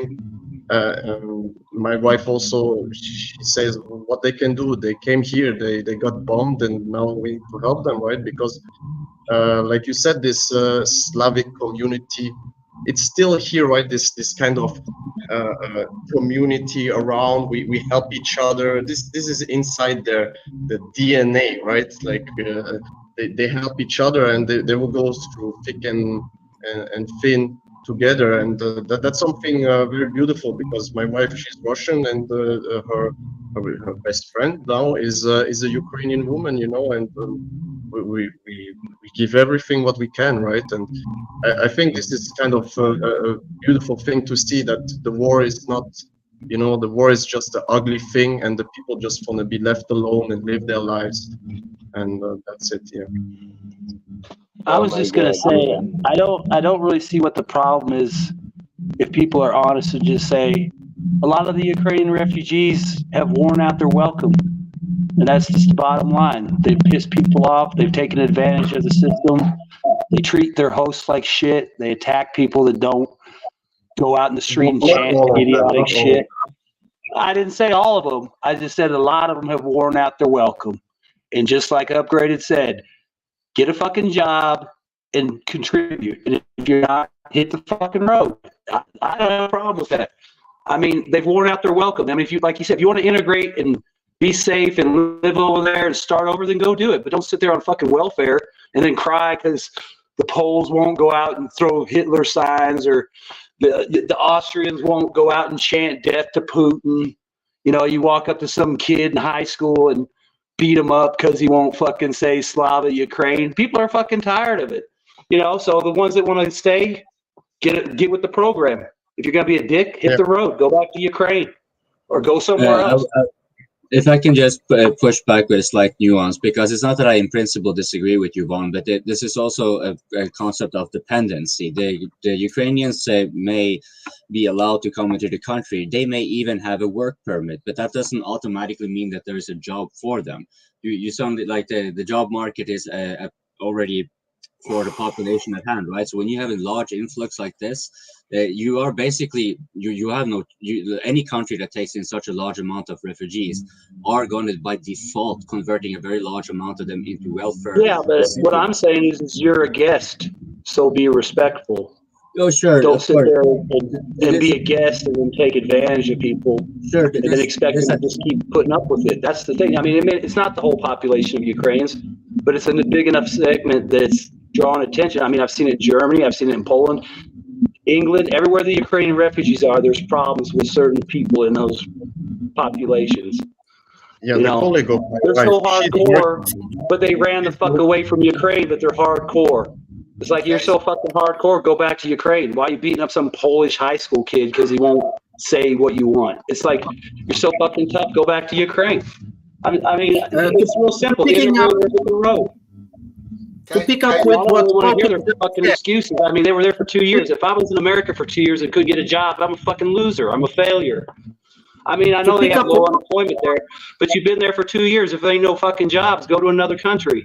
I mean, you're a Ukrainian refugee. You got a free pass all over the EU. So go find a fucking job. I mean, that's the problem. These people, there's a certain amount of people that want to just sit there and take advantage of it and hide in the West. That's true. And they need to hit the road. I mean, they're not putting anything in. They're not contributing. They have no skin in the game. Coping just picked up a very interesting point, because in Germany there was a study that brought it up that the Ukrainians in Germany are the ones that have the less ability to find a job within the European Union, which is quite impressive. Taking into account that probably Germany is the country where more Ukrainian refugees came from Western Europe. I think Poland is the one that has a lot more, and they are very well integrated in the Polish economy. But in many countries, they do not. Why they do in some countries and others don't? It's actually strange, but it has to be researched. And picking up what Vaughn also said, there are communities that are problematic, and this is true. It was in Berlin quite often the case that people were attacked in the streets by speaking Russian. I'm in the city, for instance, in Leipzig, where there is a very huge community of people from the old Soviet Union. So before this crisis, it was quite often to listen Russian in the streetcars, in the streets. And when the Ukrainians come, they found actually a society that was very open to receive them, that a lot of people knew the language, also because this is Eastern Germany. Very older people learn a little bit of Russian at high school. And actually, I never heard in Leipzig Ukrainian, which is very interesting. And now the big cities, you have groups of fanatics that want to impose everybody that speaks Russian to speak Ukrainian, even if you are Belarusians or come from Central Europe, Central Asia. Sorry. Sorry, I just had a couple comments to make. First of all, I think regarding the Ukrainian situation and why a lot of people in Western Europe are kind of getting, the welcome mat is getting pretty dusty, so they want to send them back to Ukraine or anywhere but there. There's always been an East-West divide in Europe. And when I was living in Europe close to 30 years ago, it was the Polish back then that they hated. And now it's the Ukrainians. And, I think the thing about it is, if you've always had that sort of kind of tension with each other, the welcome mat is not going to be out for very long. That's one thing. Secondly, we need to remember that anytime you hear a politician say for as long as it takes, it's usually less than 2 years. And that's where we're at. So this is classic NATO. For as long as it takes until we find another shiny ball to play with. So they found another shiny ball to play with. They've actually got too many balls to play with right now. Yeah, they're done. So that's why Western Europe is starting to push them back, because I think we're done with Project Ukraine, folks. Upgrade. I just wanted to add what Vaughn said. If like, let's take the example of the friend of my wife. She's a lonely woman with one kid. She needs to provide for her kid, needs to pay rent, needs to buy food, everything, pay the health insurance. It's quite expensive here in Switzerland. She can afford it because she's working and she integrated. I respect people like that so much, because we must have so much energy. She lost 2 times her home since the war started. 2 times her home. She built up 2 times a home to actually see it destroyed. That's why she don't want to keep any belongings for a long time, because it's emotionally she cannot handle it, right? And if some person like this can do it, then I have a really hard time, like Vaughn said, to see some guy sitting down on a couch waiting each month to get his check and not doing anything and complaining that why we don't send more, why we don't do more, why we don't do. You're a guest here, like he said, Vaughn. We give you the opportunity to come one of the best countries in the world, with the best system, with the best healthcare, the best clean air, the best job opportunities, and you don't want to do anything. Then after a while, it's also up to the person, individual, to look at himself in the mirror and say, listen, I need to do something if I want to stay here. And it's not up to the society to change his behavior because you have war. I understand it's horrible, but it's not up to the entire population of a country to change for you. You need to change. If you want to do it, if you want to stay in Switzerland, you're welcome. We will do what we can for you. We'll give you everything, but you need also to do something for it. There was a lot of good points you made, but I hope there's one takeaway. There's one takeaway. Hey, I gotta jet real quick, so I'll see y'all later. Enjoy the panel as always. Y'all have a good time. Yeah, thanks for coming on. Hey, Upgrade, there was one very important takeaway I heard from what Upgrade said there. He mentioned this woman, house getting destroyed. Now she's kind of, but she's still kind of coping, mad respect, of course. But he also pointed out then this guy who does nothing. And there's a lot of these guys in the chats who do nothing. And so I'll just take the chance here to just implore you ladies who do something to get on the open mic and do something with us. So that's all I had to say. Thank you, Upgrade. I mean Upgrade.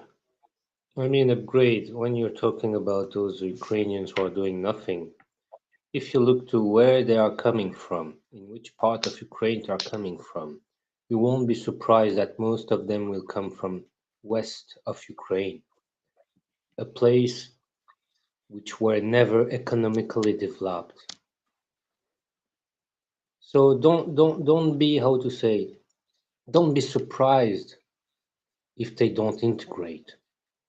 I'm kind of surprised. Try to find a job. I mean, you have whether it's in opportunities. Switzerland or in France or in Belgium or in the Netherlands, all the Ukrainians who were coming from west of Ukraine, most of them, not all of them, of course, but most of them are just not integrating because they don't have a culture of working. But then you cannot cry Simple wolf, as that. you know? No. I mean, great. It's something. If you not know a bit criticize those people and those cultures, it's something you should expect it. Let's not criticize refugees by refugees. You see, when the war started, they were invited with money. The European Union wanted and programmed 5 million. Of course, many more come, but everything was planned for 5 million. They needed 5 million people in order to convince the population to have pity for these people that came in huge amounts in buses. Whoever was in the central stations of Germany would see huge amount of refugees coming in very few days. And people were very touched, and everybody was supporting the governments for the war. They had a role. Now that they are becoming too expensive, people are trying to find ways of getting rid of them. That's also true. But let's not it's rational. If I offer people from a very depressed economical area like Western Ukraine, of course people will jump right away. They already wanted to jump. That was amazing. 400 euros per person. If you have children, it goes up like 1,000 euros, and you have a home. They pay you. They give you at first it was like refugee camps, but then they gave them apartments. They paid for the apartments. They're living in an amazing place. Well, who wouldn't do that? There is a super chat. I want to go.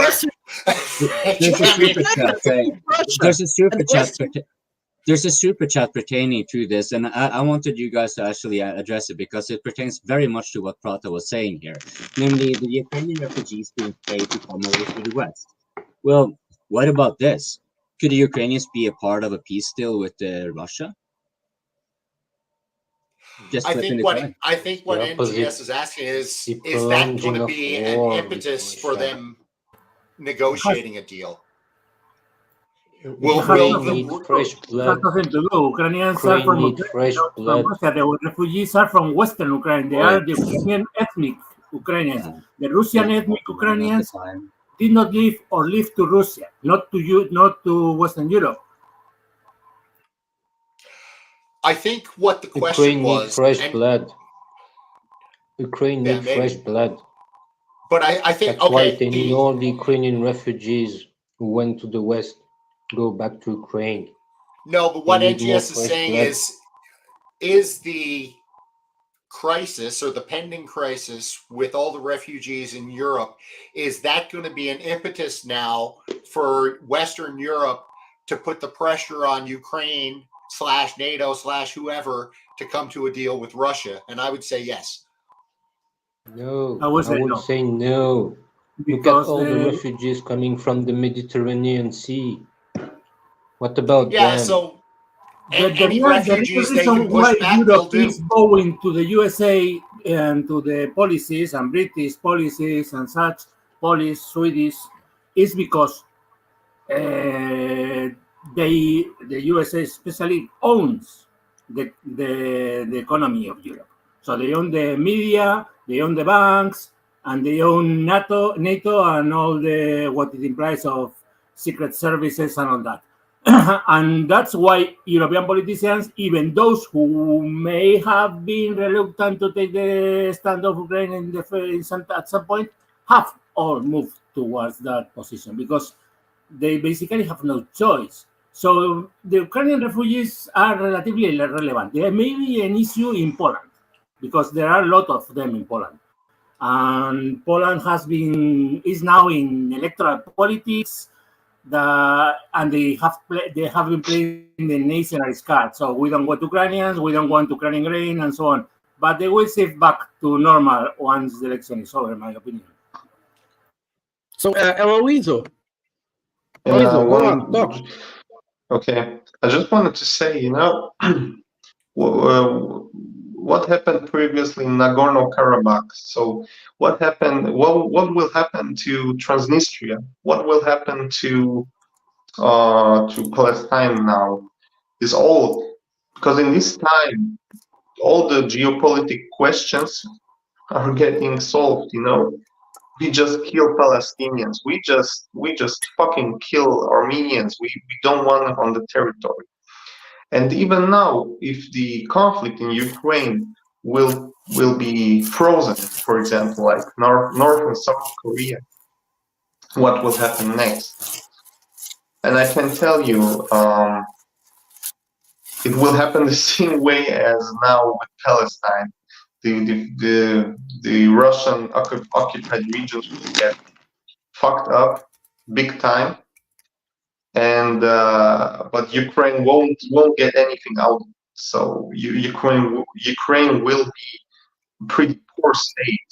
Russia will also be a pretty poor state, and then both those countries will go back to the Western hegemony. I can tell you that, but it will maybe take 50 years. It will maybe take 100 years, a decade, maybe 200 years. But eventually, what will happen is a shift of those states to the Western hegemony. Because let him finish, please. Errol, let him finish. Okay, you can continue. You just said Russia will become a poor country. I'm sure it won't happen like can a in country 10 years, but yeah. How a country with so much natural resources and so few people can become poor? You can basically answer the question yourself. An economic balance sheet, a positive balance sheet, economic balance sheet, can become poor. Become poor if you have a declining population of 145 million people, and it's getting lesser and lesser. Your population is aging rapidly. I mean, Ukraine is aging rapidly, and nobody wants to live in this shithole country. Nobody wants to live there. Like all the refugees either go to the Western Ukraine where it's safe from bombings, or they go to Europe where there is no bombings. Because if there are bombings, that's for Ukraine. We all know that Ukraine is a shithole, but what you said about Russia, I don't get it. Yeah, I didn't get it either. Eventually, I think it will happen, and when it will happen, because Russia is a state. There's not only Russians in Russia, you know, there's many minorities and this kind of shit. And then I think US and Europe, they will do something, you know, they will manipulate those minorities in Russia. They will say, okay, we give you money. Do you really think that European countries or United States have no issues, especially in the demographic point of view?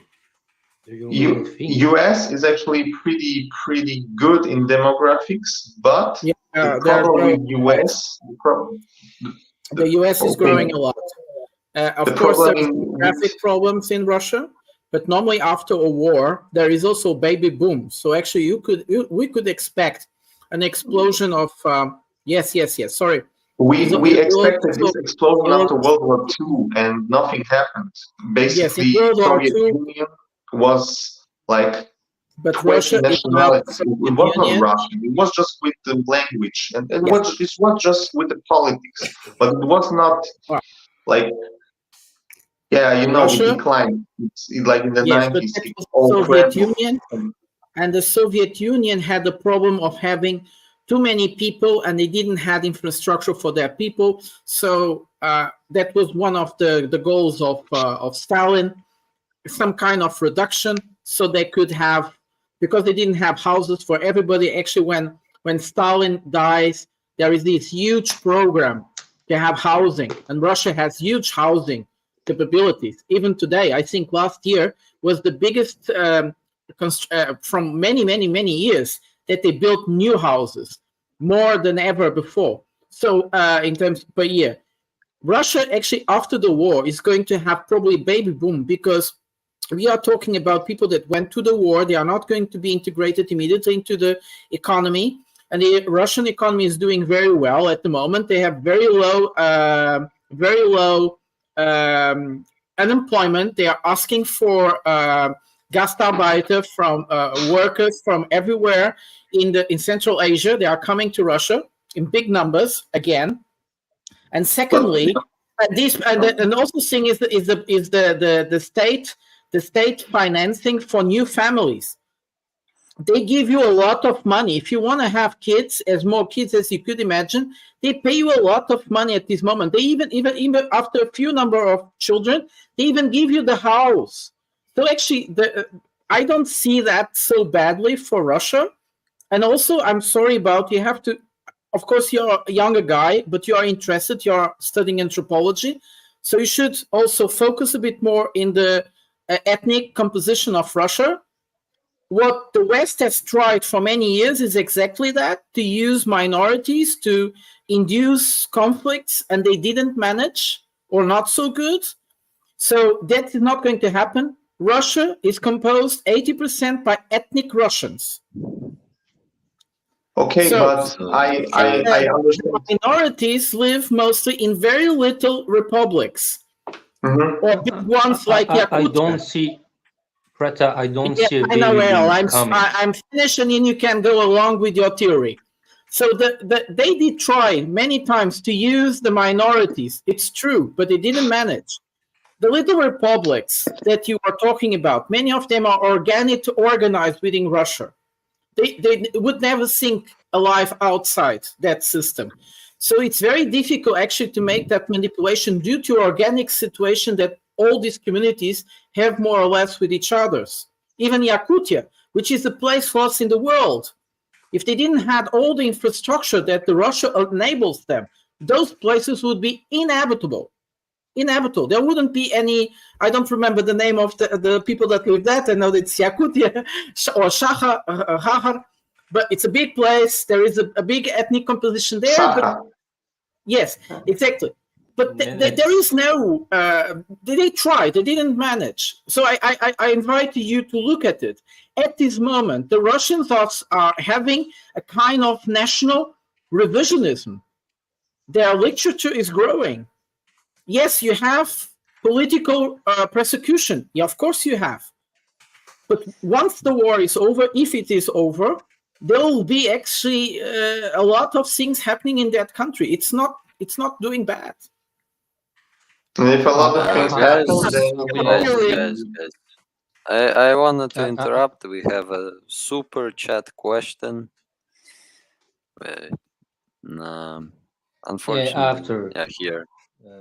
Wyatt have time This to one? show it. Is it this Yeah, one? this one. Yeah. Yeah. Yay! I don't see any baby boom occurring in modern time. Not for the reason you may think. Yeah, after Second World War, you see a baby boom, even in Germany or in Japan.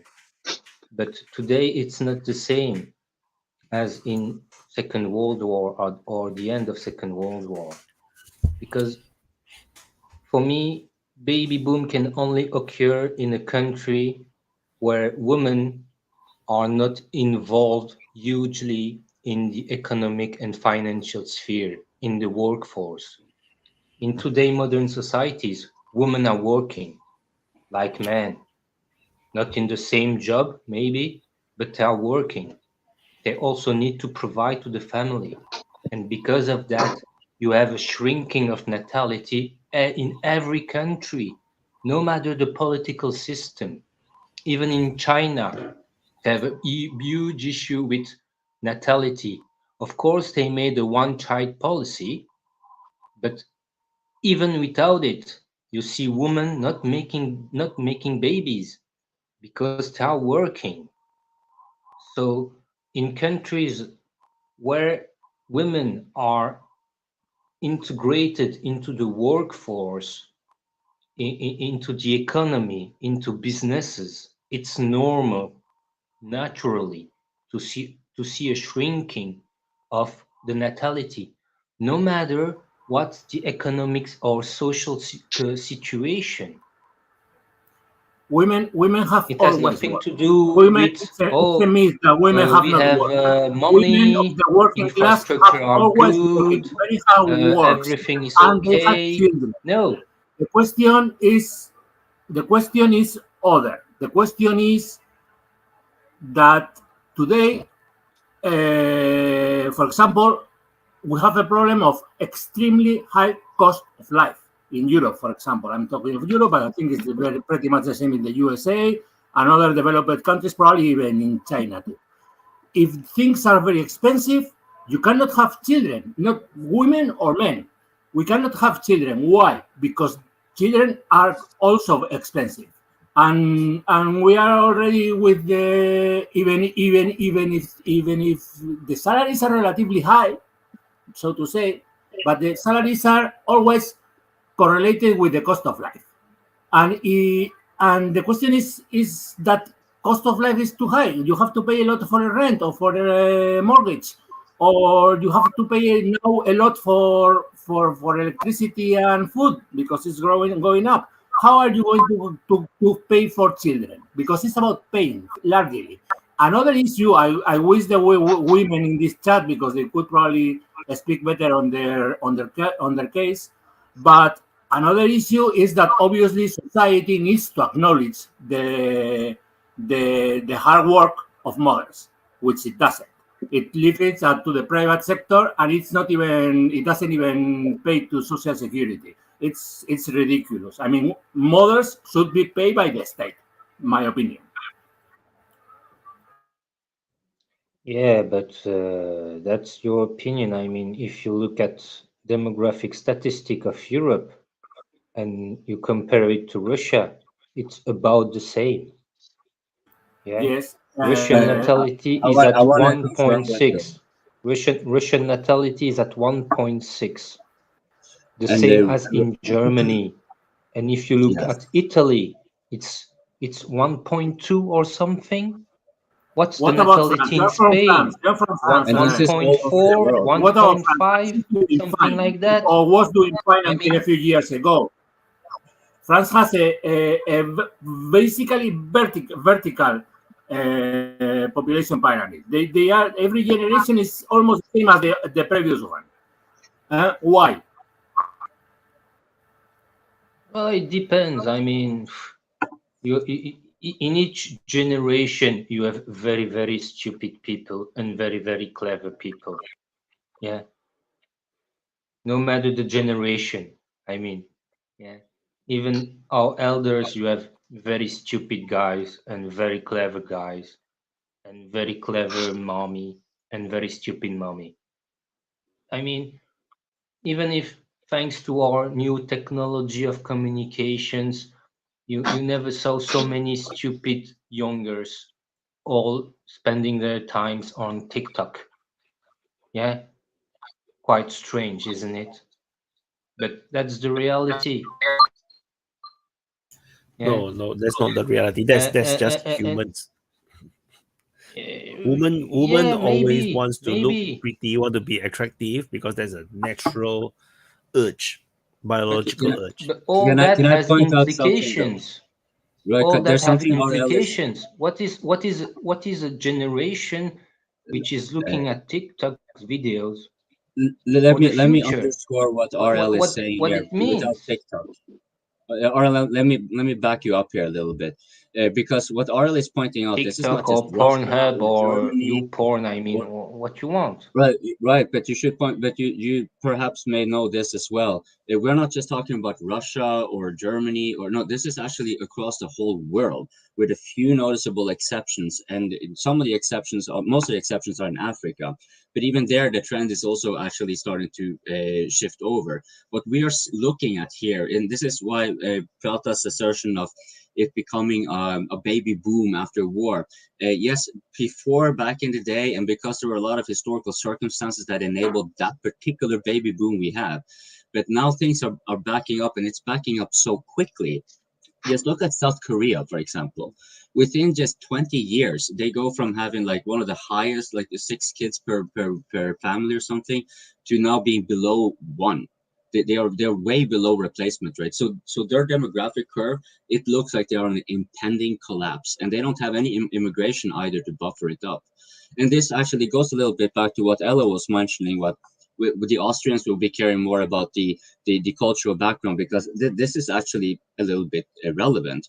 If you are having a nation state based on the people with so and so characteristics, and you are having in people of a different demographics, you can solve the labor shortage of the demographic decline, and that is exactly what Europe and the US has been doing. But you will, unlike the US, for example, because the US has been from the outset very like migratory, right? So it has kind of like a trend for absorbing that. So it's not so susceptible. And it also hasn't the proximity, unlike, except for Latin America, but Europe is fairly easy to get to, and it doesn't have the same kind of trend of absorbing migration. So when you actually do start replacing the demographic and you have distinct cultural entities, then you are actually looking at something that is worth noting. But this doesn't have to do with xenophobia or racism or anything. So like, for example, Pakistanis who were born, who came in the 70s, who were born up in where I am from, they would speak and talk and be exactly like any other Northern Norwegianer, because they would be such a small part of the minority. However, if you go to the capital, they will be congregated in such big communities that they could actually go over almost a generation without knowing Norwegian. They would adopt their entire their own distinct dialect that is just created from their through their assimilation. And this is a process that takes time. And with the so and then you see the big difference between Russia and the West, because Russia is not importing people like in Europe. And the end result is what is social tensions. It's communities that are not integrating. But didn't you say also in response to the super chat that Russia would not be taking refugees from Ukrainian refugees as a part of a peace deal? But when we're talking from a demographic point of view, wouldn't there actually be some incentive for them to do so? A win-win situation, if you like. No, that's not what I understood. Russia is actually promoting the importation of people who are willing to become Russian, who are into Russia and such. I'm not sure exactly of the conditions, but there are good conditions to become Russian, better than to become German. But obviously, the standard of life of Russia is worse than Germany or Switzerland or whatever. So that's also why people don't go so much there. Actually, I'm kind of tired. So before I go, I just want to ask one question. Maybe not. Maybe you don't have answer for it, but actually, I don't know why Israeli they have like a V sign on their tanks. So if you kind of know about it, I would maybe hear it now. I would also want to know, because as far I know actually some Hebrew, and while my Hebrew writing and so forth is kind of crappy, I'm pretty sure a V is not a part of the Hebrew alphabet. So like, if someone have an answer for why a V is on an Israeli tank, because I've seen the Aleph, the A letter on Hebrew, for example, but a V. If anyone has an answer, I mean, anyway, everyone, good night or good morning, whatever time you have. So, bye. Take care. So, anyone else? Why a V on Israeli tanks? What about Israelis? I mean, Well, they are getting their history in their face. No, it was more about, his question was about why there are videos of Israeli tanks having the V symbol, which you would see in Ukraine by certain Russian units. But because this doesn't make much sense to be in an Israeli army, but by any metrics, I cannot really fathom why they would have a V there. So, if anyone has to take on that. Yeah, because I it's still don't understand the alphabetic, question, Kofi. not Can Hebrew you sign. explain which the question is exactly? Well, so you know how you see the C's and the V's and the O's on the Russian tanks on the special military operation. You know Right. what they mean, So, those so, letters? there were this is the peculiar thing. This was spotted on Israeli tanks. Here now, and this thingy that's been going on here, Leo had pointed The out, V thing that some people said. I don't know. V probably, I don't know. I haven't seen it, but probably means just V of victory. So whatever. I don't I have didn't any. see it Russia is anyway. in good terms with Israel anyhow. So don't be surprised. Well, yeah, I think he asked because he have only seen the V in the Ukraine battlefield, so of course it's peculiar. I cannot really understand why, because I've seen them have letters, but these are Hebrew letters they will be using, not the like Western or Cyrillic or anything like that, right? So that's what was a bit peculiar. Maybe it's a Hebrew letter that you are not picking up. I don't know. I don't know the Hebrew alphabet. Yeah, I thought too it was a bit peculiar. So. I heard it's a that Hebrew the O letter. is for the special operations unit, the rapid assault unit. Did you heard about it? Wait, that O is for very special combat units. Was that the unit that the commander got captured? I was talking about Ukraine, not Israel. It's a general. No, so am I. So am I. There was like a really high-level Israeli. We know that they burned the tank apparently with a drone, so I've been told. We know that they captured several military bases, whatever that means, that the Israelis were pulling out their aircraft because they were fearing that the Palestinians would get the airports and the aircrafts. And we know that they have captured commanders and soldiers. We have seen some of them captured in camera, at least I have seen. Mm-hmm. But it's more what Hamas says and Israel doesn't deny. So it's something more like information that is coming, but we don't know the exact details because we don't have cameras in every military operation. We just know what they are telling us. Yeah, great. Yeah, about the demographic thing, I need to give right to Louis.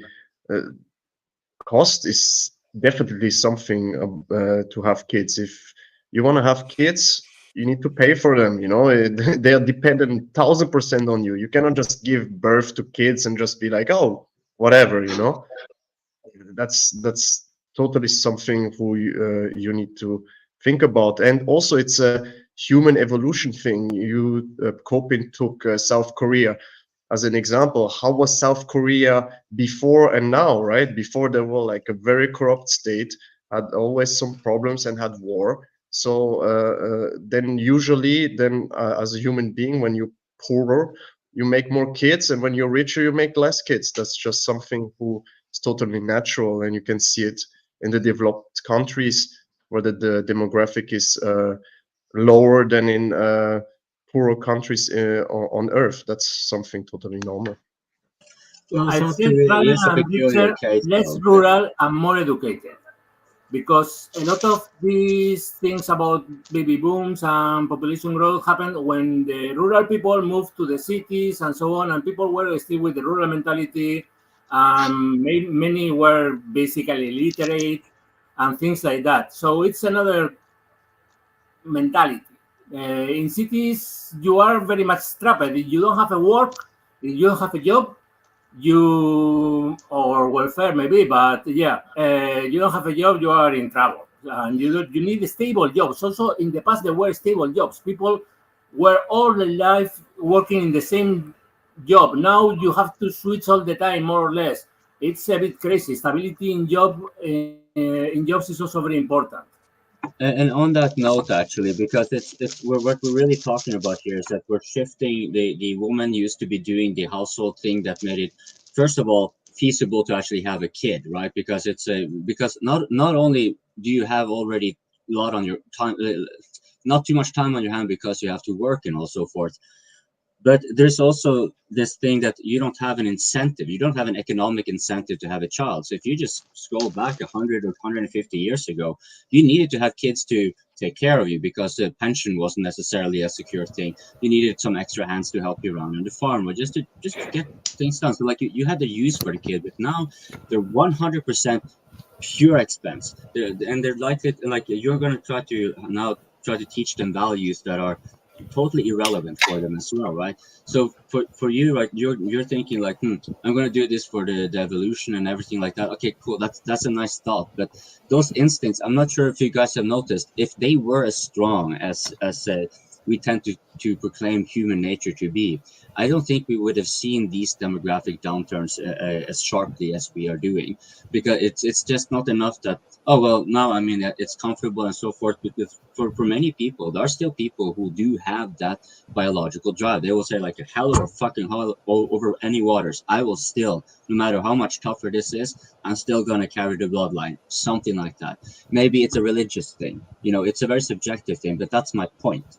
It is not so hardwired into us that it is a given that we can expect that, oh, if you just change the circumstances a little bit like that. Look, if you think that it's going to be suddenly having a demographic uptick because we're suddenly getting poorer, everything is war and everything is going down to the ground, I mean, try to take care of yourself during a war zone and then think about having a kid, for example. But if you're what history shows us, hoping.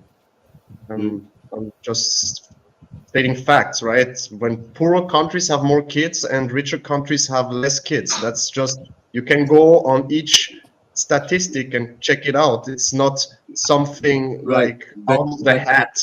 And consider sorry, what I pointed. Switzerland have less kids than in Nigeria. I'm sorry, I'm sorry, Brady. It has nothing to do with being rich or poor. I mean, look at countries like Qatar or United Arab Emirates or Saudi Arabia. They don't have that demographic issues. People are making a lot of babies. It has to do with how much women are integrated into the economy. Look at Bangladesh. Yes, true. Bangladesh is a very good example of it. Now, today, the natality of Bangladesh is at 2.5, 2.6. Where is Bangladesh? 20 years ago, they were at more than 6. Not Yes, just that, but Ukraine the as well. reason- Ukraine is not a rich country. And it's Ukraine's still a poor country. But Ukraine also has It's, demographic right- problems. Yes, I think it's pretty much to do with the urbanization.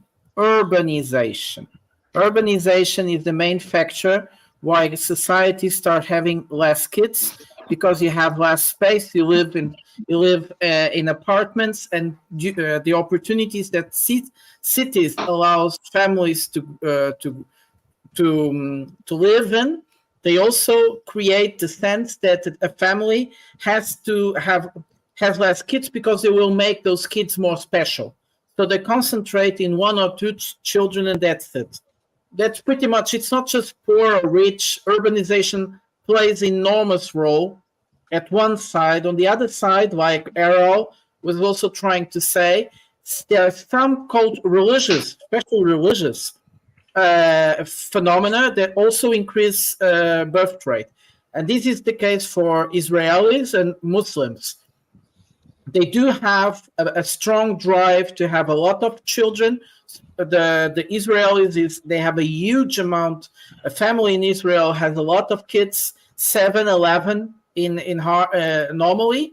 I think their medium is something like 6, which represents. Yes, they are very religious. They have a lot of children, and they live in very little houses. Nevertheless, so urbanization doesn't explain everything. So if you look at Israel, in many Arab countries, it doesn't make much of a sense, but this is true. People in rural areas tend to have much more children. So if you look at Ukraine, in the west Ukraine, which is very rural, they had a lot of children. In the west of Ukraine, where people live even village, sometimes look, they have high buildings. They were much more urbanized. They had many less children. Women was much more integrated in the production, in the economy, and so on. So yes, of course, Errol is right. women integrated in working, they also have less ability to grow children, so they have less children. But that's not bad because the world has too many people. Yes, it is important to look at the future of Russia, of Europe, because we are dying. Somehow our population is aging, and we'll have a problem of sustainability somewhere in time. It's not so clear like they say. There are many elements coming into the world is underpopulated. There are many elements coming into equation, like automation and so on. So the robotization of production is also not. People were saying that production will be difficult to supply the society. That's not true because we are more and more automatized. So that's also not happening. It's not automatic. It's not an immediate reaction that people will have. There will be problems because we are aging in the Western societies. But we also have a lot of countries, especially in Africa, which are having a real demographic pressure. We're growing a lot.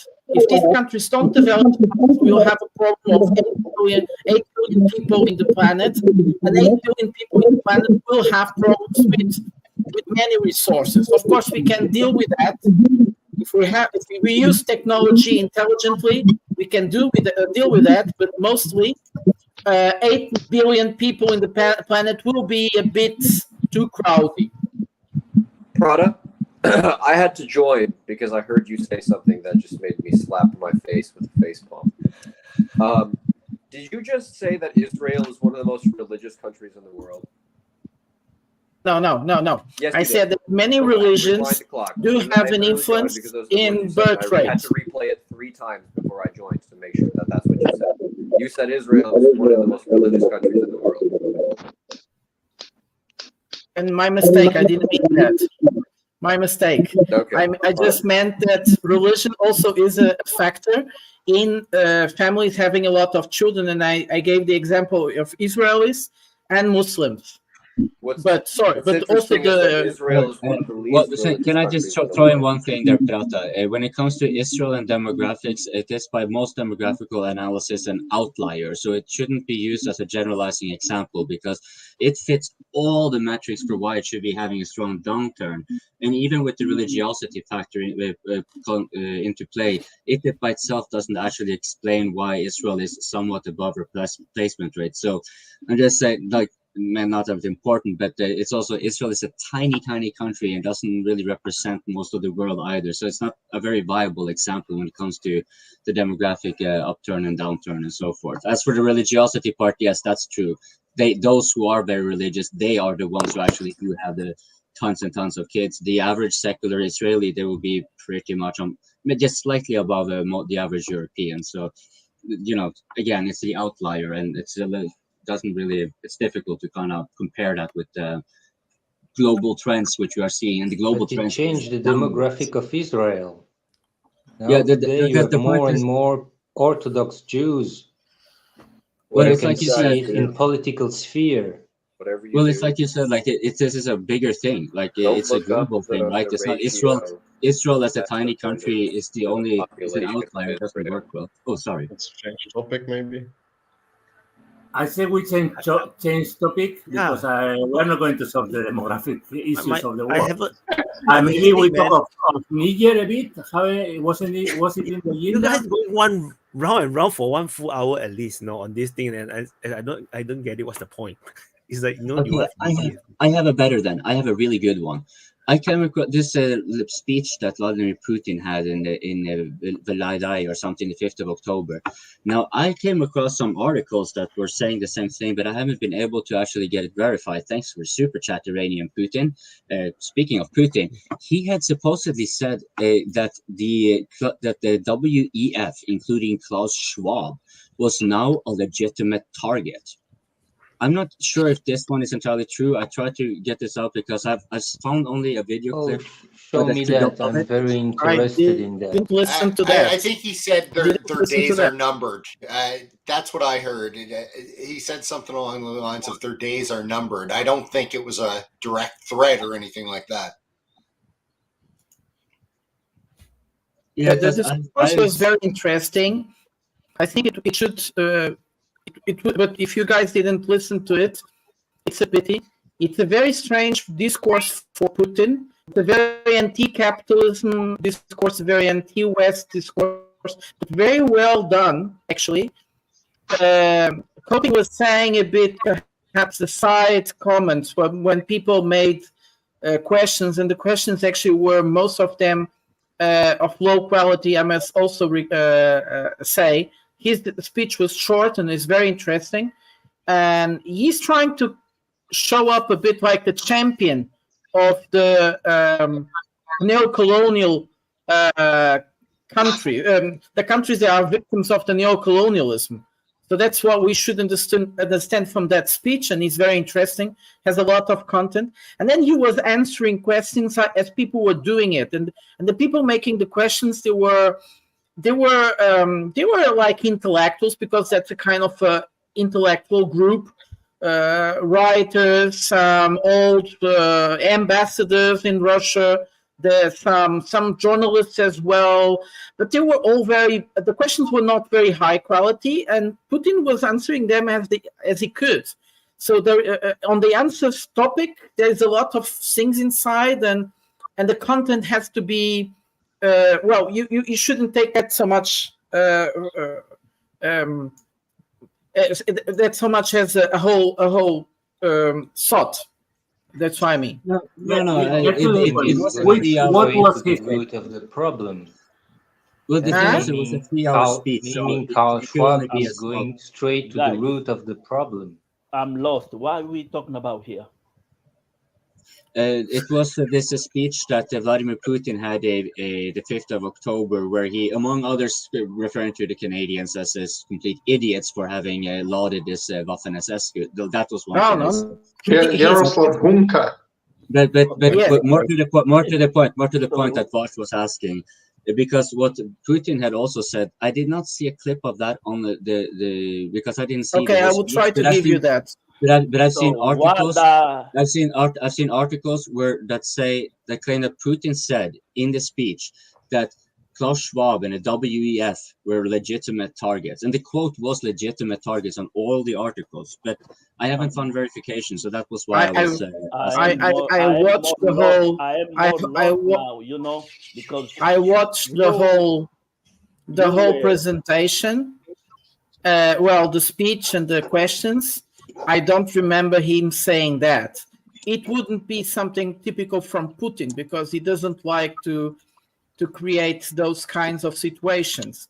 He called the speaker of the Canadian Parliament an idiot. That's true, and that was very strong for Putin. He normally doesn't do that. But besides that, I don't think he went far coping. Thank you very much, Piotr, because I found it a little bit like suspicious the way that it was worded. The articles were nearly identical and spammed across the search bar.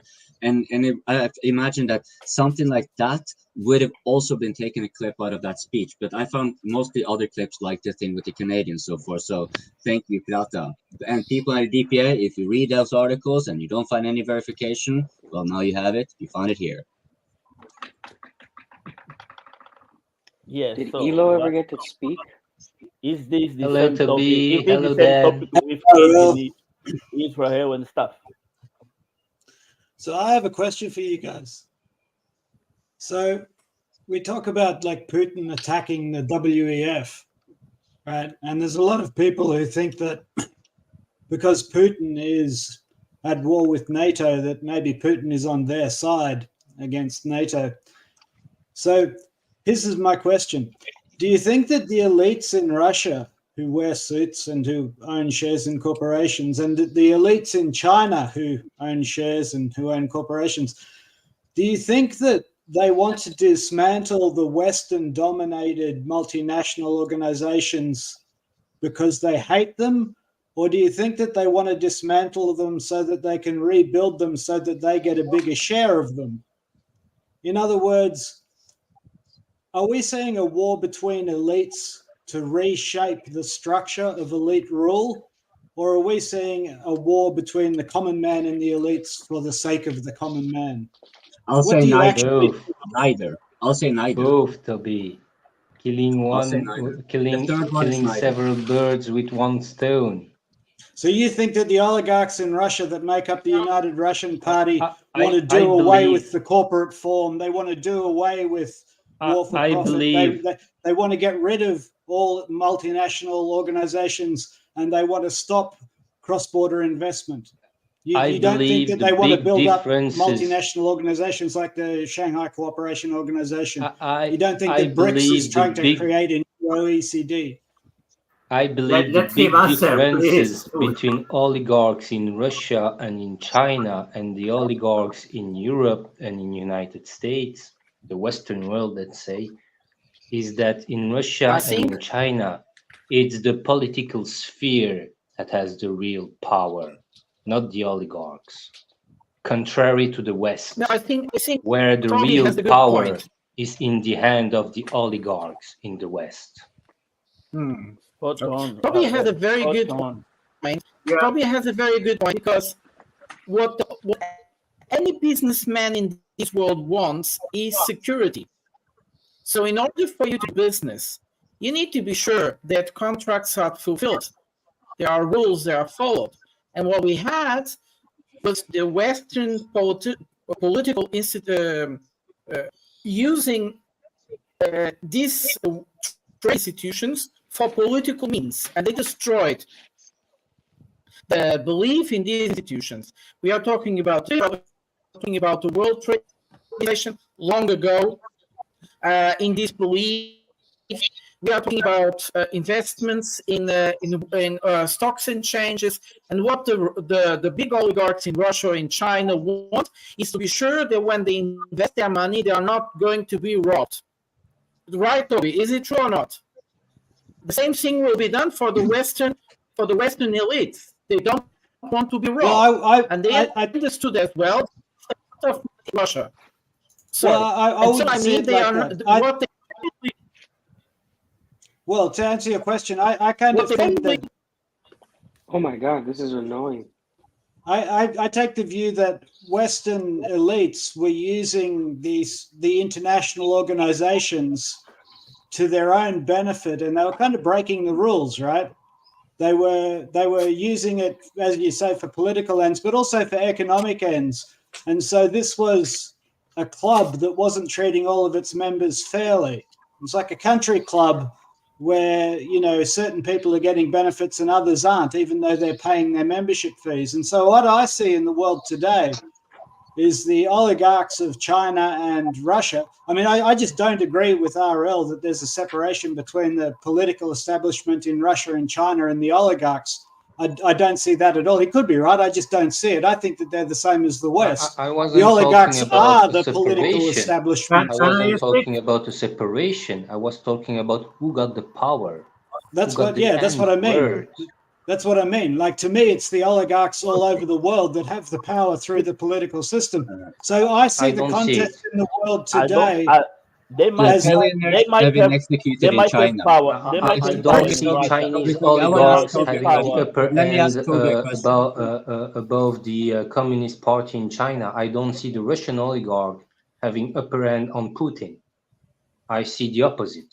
Look, How many countries While have in West, executed you are oligarchs? right. In the West, it's the oligarch who put puppets Russia, in power. Russia and China. What Russia and China is trying to do because Toby introduced other things that I want to finish. Prata, you What have a Russia problem and with your China, microphone. perhaps the BRICS are trying to do is to Prata, you have a problem with your create microphone. institutions that are more. Oh, come on, voz do povo. Your microphone, Everybody's you have a wanting. problem. If I keep being not finish my sentence, I won't do anything. Your microphone is keep breaking. You have a problem with your microphone. Yes, but That's I what I'm can't do saying. anything From the beginning, about Vosh, it. the povo. I'm going to answer that I leave the group so that you guys don't listen to me.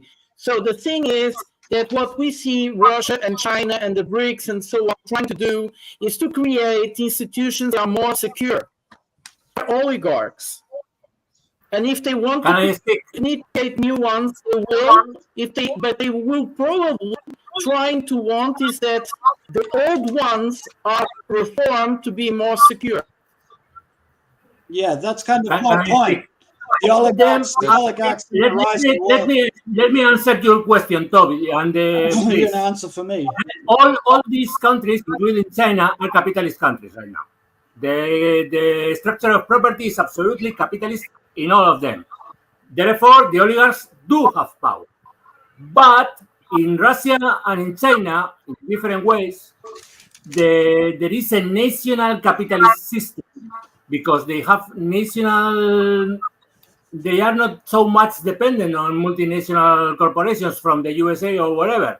They have their own capitalists. They build them. They allow them to flourish, and also they control them politically. Their own capitalist system controls that the very rich don't go too far away from the system. If they go too far away, they go to prison or they disappear like Jack Ma for months. They control them a bit. That's the difference. In the USA, on the contrary, let me finish. Let me 2 or 3 minutes, please. In the USA, on the contrary, the oligarchs control directly power, and nothing moves with the consensus of the oligarchs unless they are fighting each other, as happened maybe to some extent when Trump got to power. The question is that we're in a classical case of imperialism as per Lenin. Yeah, a conflict between capitalist powers for the control of markets and resources of the globe of the world, and basically that they are organized in blocks. They want it or not. They want to be multipolar. Some of them, yes, maybe, but they can't. They are organized in blocks, and China and the USA are the big bosses right now. Yes, maybe you have to answer his question. Let me finish. You have to answer to his question. Yes, I'm doing that. I'm doing that. Therefore, Russia on one side wanted to play both sides, and wanted to play with China and wanted to play with the USA and Europe, but the West didn't allow them to do that. They pushed them on them the 2014 cup or push on Maidan in Ukraine, and they forced them to go on the defensive. And they can't do anything else or surrender to whatever the US demands are, which are basically to butcher Russia in many pieces. And China, on the other hand, is playing a different conflict. They are also in tension with the USA, but the conflict is different. China is clearly posed to take over the world, apparently. Maybe that changes in the future, but that they are the rising star, much like Germany was before World War I. And they don't want to destroy the US system. They actually try to keep it afloat. They don't want to replace the US with the yuan, not fast at least. They think that's problematic. They want to play within the system, but again, they are not being allowed to do that. There is a clash of trains, an avoidable clash of trains between China and the USA, and also between Russia and the US empire in Europe. Go ahead. If I could come in to answer Toby here, from my side here, there 2 things have been clearly addressed here by the panelists, and that is the political dimension and the financial dimension, where in Russia, for example, and China, you would see the billionaires actually getting executed. You don't see that in the Western world. This is true, and this is, I think we can all recognize that as an actually significant factor. However, I want to point out an economic factor or geoeconomic factor, which pertains to, are we going to see a split with the oligarchs and so forth? And I will say no. For this, and Louis actually did allude to much of this, because the Chinese, for example, they are getting a lot of their oomph geopolitically by buying up US debt and also by trading in US dollars. When they sell their commodities, they get US dollars. Now, when the US froze the Russian assets, the Chinese felt a little bit off where to put all the excess dollars they get from their exports, because yes, they could buy gold, but only to such an extent. So they offloaded it to expand their market in Africa, because even if it might be on somewhat of a loss, they still gain political capital. Now, where does this tie in with the oligarchs of the West? Well, you see, they are because they also put as much money into the U.S. Capitalist system, as Louis was alluded to. They have they can operate with the ease of the U.S. reserve currency. But here comes the kicker. Here's where you may think, like, is this a bifurcation? Is this going to be a dollar or something else? No. What BRICS has actually done with this new currency is not give it a price. They price it in weight. And what is that price denominated in? It's denominated in dollars. So what they're basically doing by using the weight of gold as a unit of account, but the dollar as a deferment of payment, the dollar cannot buy gold to strengthen itself. It will actually weaken itself as opposed to the amount of gold.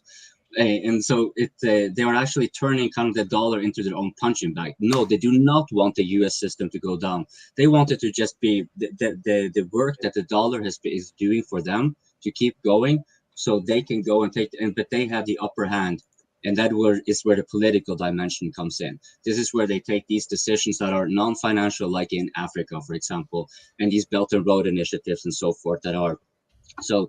Yeah, I don't want to be rambling too much. I just want to add that facet of it because this is your question was actually, in my opinion, kind of a broad one that is difficult to address in its entirety. But that's my take. Well, I thought it was a pretty simple question. I'm just saying, is the aim to recreate institutions that allow for international business and to reform the existing ones, or is it to completely change the way states are organized and to return to the idea of independent, isolated nation states?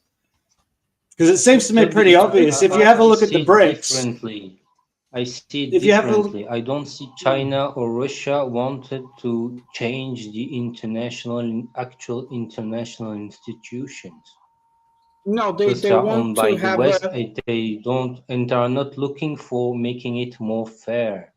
No, they want to create their own institutions parallel to the institutions but they are owned by the West.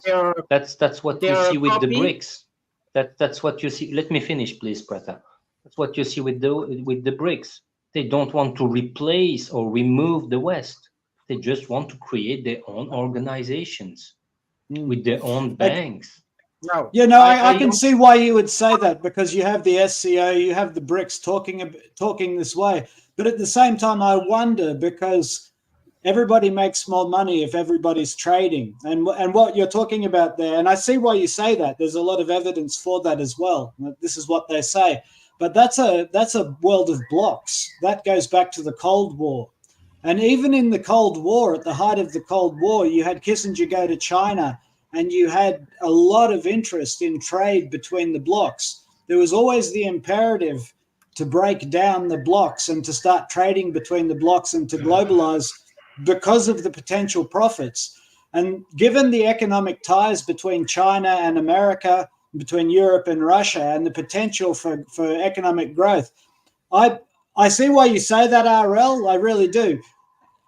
I don't believe it. I think that because of the economic incentives, that actually what we're looking at is a dispute, and the ultimate aim is to redraw the international institutions, not to create separate ones and blocks, but to actually recreate the rules of globalism so that the West doesn't have such an overwhelming... You're saying exactly the same discussion that Kautsky and Lenin had 100 years ago.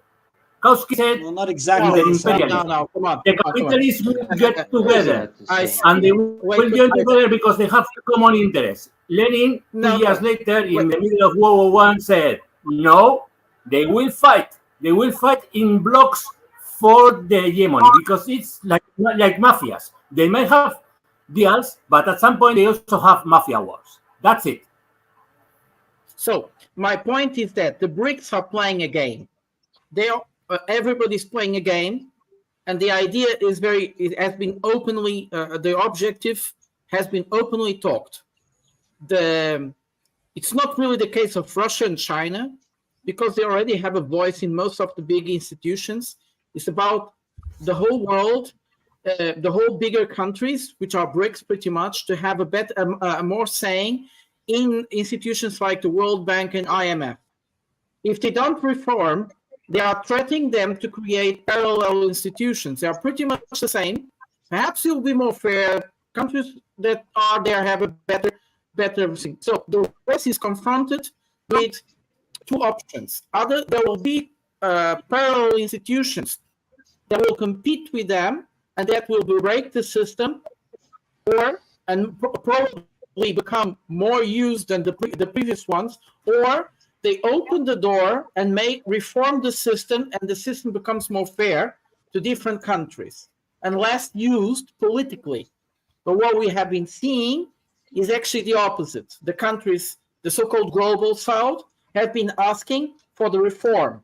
And what the West does, it uses these institutions more and more and more for political means. We saw this now with the World Bank. They just promised in the G20 that the World Bank is going to lean more money for poorer countries in Africa and South America. And what the World Bank is doing now is if you have anti-gay laws, we'll not give you money. So they are completely using these institutions for political and ideological means. And this is what the Global South wants to stop. And so they are... World Bank and IMF are US tools. These institutions, they probably need the Global South to create these institutions for a shorter period. But look at the new developing bank. The new developing bank is a very typical formal developing bank. There is nothing special there until now. It can happen. It can happen, what Coping was saying, but they are just threatening. They are not doing it. They are just threatening they will do it. How is it going? We have to wait and see. What do you think, Toby? Well, I think Lewis has a point about like the enduring character of the global mafias. This was Orwell's view as well in 1984. You know, he saw the global system as being stable when you had Eastasia, Oceania, and Eurasia all in perpetual war, because the warfare, the conflict between the different mafias was what kept them stable. They needed an enemy. You know, then the enemy could change from day to day, but you had to have an enemy. And if you have a look at the Ukraine situation, it is fantastic, right? There are two groups, there are two entities more than anybody else that benefit from the Ukraine war. One is NATO. It has given them a reason to exist. It has made them important again. Huge amounts of money are flowing through them. All of their executives are important people. So nobody wins more from that war than NATO, which is why they put so much effort into starting it. But the other people that win massively from that war are the United Russia Party. There is a huge amount of money flowing through the Russian military-industrial complex. And the United Russia Party, I'm not just saying Russian oligarchs, a lot of that shareholding is owned by the international investment community, including not a few American investment banks. So this conflict in Ukraine is benefiting what Lewis referred to as like these mafia blocks. And so I think that perhaps he may be right. And so that what we will see is a return to this world of blocks, and that the world of the Cold War is actually... What I'm trying to get at here is that, like, I think globalism might be a myth. It might be a myth on its own terms. I'm not even sure if we can have a global community, or if actually Lewis is right, and what we end up with is a bunch of mafias that are established, and that is globalism. It's a bunch of mafias running these wars for internal stability in their regions. More of the like Orwellian vision of 1984. But you have a big flaws in what you said, because the Western mafia, let's use the term mafias to designate those who pull the strings. The Western mafias decided not just to make money, but also to send ideology, LGBTQ and things. It's fun and games, man.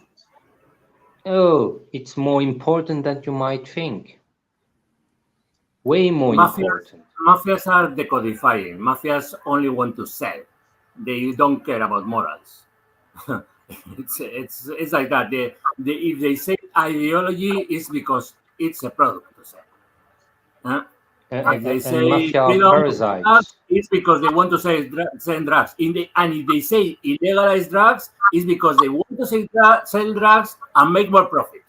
And that's about it. Anyhow, what you were saying, Toby, the question is that if there were nuclear weapons now, would be in a global world war, not World War III, it would be World War VII or whatever, but it would be already in a world war, I'm sure. The question is, what happens with nuclear wars, with nuclear weapons, is that there can't be such a global war, else everything will be destroyed. So there is Cold Wars, and we are now in the second Cold War. We like it or not. It's different from the first one because in the first one there was one of the two superpowers was not capitalist, at least not formally. So it was, if you wish, a state capitalist or whatever, but socialist essentially. So that was different. But now it's a Cold War between capitalist powers. Let's see what happens, but that's what we have. And Okay, again, also, Toby, oh, wait, Wyatt, 2 seconds. Also, you have to understand, Toby, that the West, maybe you say the mafia in the West are also gaining from Ukrainian war, but they are still representative of a country, of nations. And as a nation, they are losing. Except maybe United States, which still has vast amounts of resources. I'm sure the shareholders human in resources. Raytheon are doing fine. It is not the case for Europe. It is not the case for Europe. Europe has no natural resources anymore, especially not enough to feed its economy. You can buy and shares. They are losing its grip in Africa. If you are a French aristocrat, you can buy shares in Shell, you can buy shares in Raytheon, and you did a long time ago, man. Like, shares will profit. I mean, what have you got for to how say? long those shares I'm gonna say in United States military-industrial complex could last? Because the war in Ukraine has also showed the fragility of those equipment made by those companies. China is growing and it's not and doesn't have too many natural resources. They have coal, they have rare earths, they have some stuff, but not that much. Gentlemen, let's not be rude. Wyatt has been having a pretty busy week, and as you may have noticed, he hasn't had open mics for the last couple of weekends for that reason. And I think he's being very polite now, trying to kind of like, he tried half an hour ago in the private chat saying like, maybe we should start getting to closing. And I mean, look at the guy, he's put on the robot facade of human look tired, and so we should kind of respect it was 10 minutes ago. Right. Anyways, the point is that maybe we should let the round of. Wasn't that what you wanted to say? Because I feel like we are going into some kind of black hole topic like twice already. Like no, so usually when we go into black hole topics, is a sign that the conversation has run its course, and then we just cannot get out of the loop. Like we just keep turning round and round and round. Like we just got out of one and we jump straight into another one. So it's like it's time to do closing before the stream just get overly long. Then the AI cannot eat the footage. Oh come on! Then I cannot have a timestamp. Yeah. No, 5 hours is not a rule. It's never meant to be 5 hours. It just ends up 6 hours. being 5 hours. Yeah, 6 hours. The last time we have 6 hours, there's no timestamp if you realize, because the AI app cannot process the video. It's too long, and I'm lazy to break it apart. So let's not get there again. So anyway, let's do closing. Toby. Yeah. Okay. So the reason I brought up the question that I did is to try and bring it back to the Ukraine war, because everybody is trying to predict what will happen in Ukraine. And I think that you have to wonder what are the strategic objectives of the major participants. Personally, I don't think there is going to be a large Russian offensive. I don't see the point. A frozen conflict suits everybody at this stage. It suits NATO. It suits United Russia. So, yeah, I don't predict grand Russian offensives. I don't see the point of that. So, yeah, that was why I brought that topic up. But, yep, thanks, guys. Interesting. And take care. Thanks, Wyatt. Yeah, thank you, Toby. Oh, okay. I'm great. Yeah, as usual, interesting. Long time I wasn't on the open mic. Yeah. Thank you for checking my email, by the way. Very kind of you. And I will do it and say it openly on the open mic. If it's happening and I can come to your country, then definitely I will invite you, you and your wife and your kids, for some nice meal at the restaurant you choose. Yeah. No. You can choose. You can choose. Really, you can Yes, choose. or Really, have some if it's very, very happening, expensive restaurants. There are No, Chinese it doesn't matter. restaurants It in doesn't matter. Sweden. It's on my. It's on me. It's on me. But come back to the closing, because if not, we will go 1,000 years. Yeah. It's fucked up. Everywhere is fucked up. Let's end wars and let's make peace. Peace. Coping, you want to go next? Oh, I thought I was gonna be having the last one. Why don't I RL go before me? Okay, I'll. Well, I came a bit later.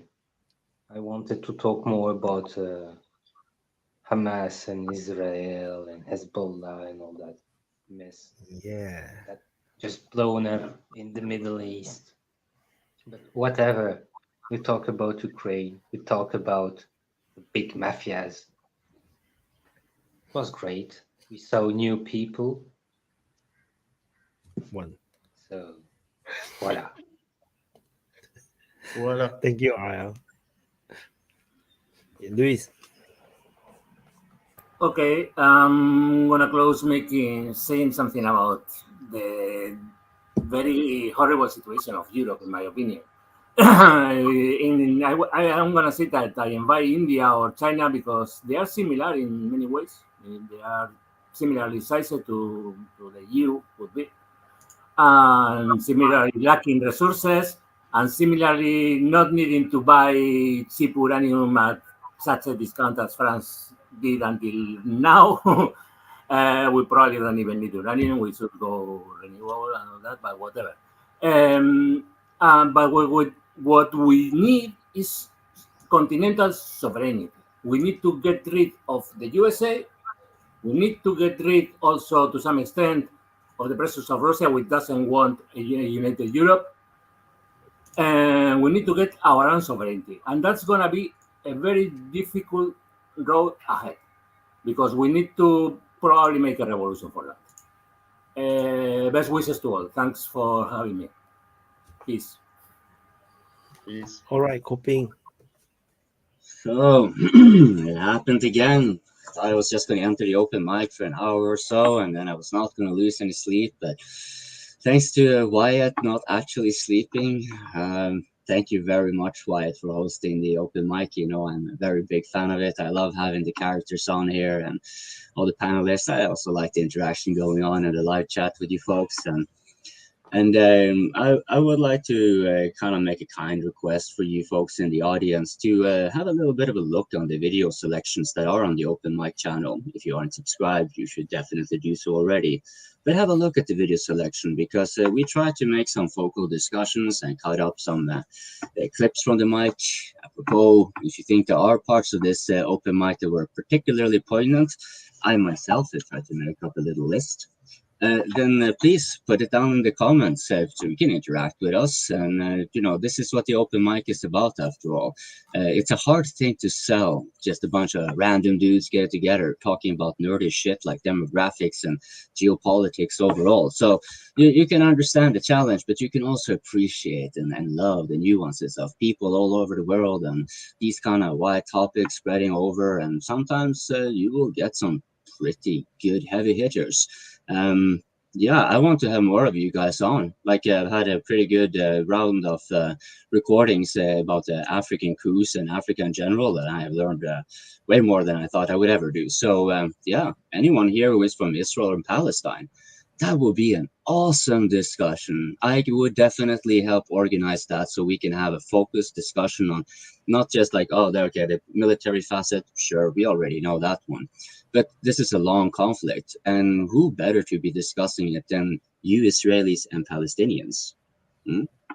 Well, that being said, we like those of you who pressed the like button a whole lot more than those of you who didn't, but we can thank all of you for watching the DPA Open Mic. Still press that like. Thank you, everyone. Thank you for Bye-bye. participating. Bye-bye. Bye, guys. So, my turn. So, thank you for watching DPA Open Mic, episode 48, which is talking about Israel and Hamas, because the Israel-Hamas war broke out on the very day we're going to do Open Mic. If not, I believe that the conversation will be very different, like super different. There will be a lot more on Ukraine, I guess, a little bit about France, and some other topics that was missed from last week, because last week supposed to do Open Mic, and then I was like focusing on some of these things that is happening, doing videos, focusing on that, because the main channels are very important. Those need to survive first, then Open Mic can survive, and then this war happens. So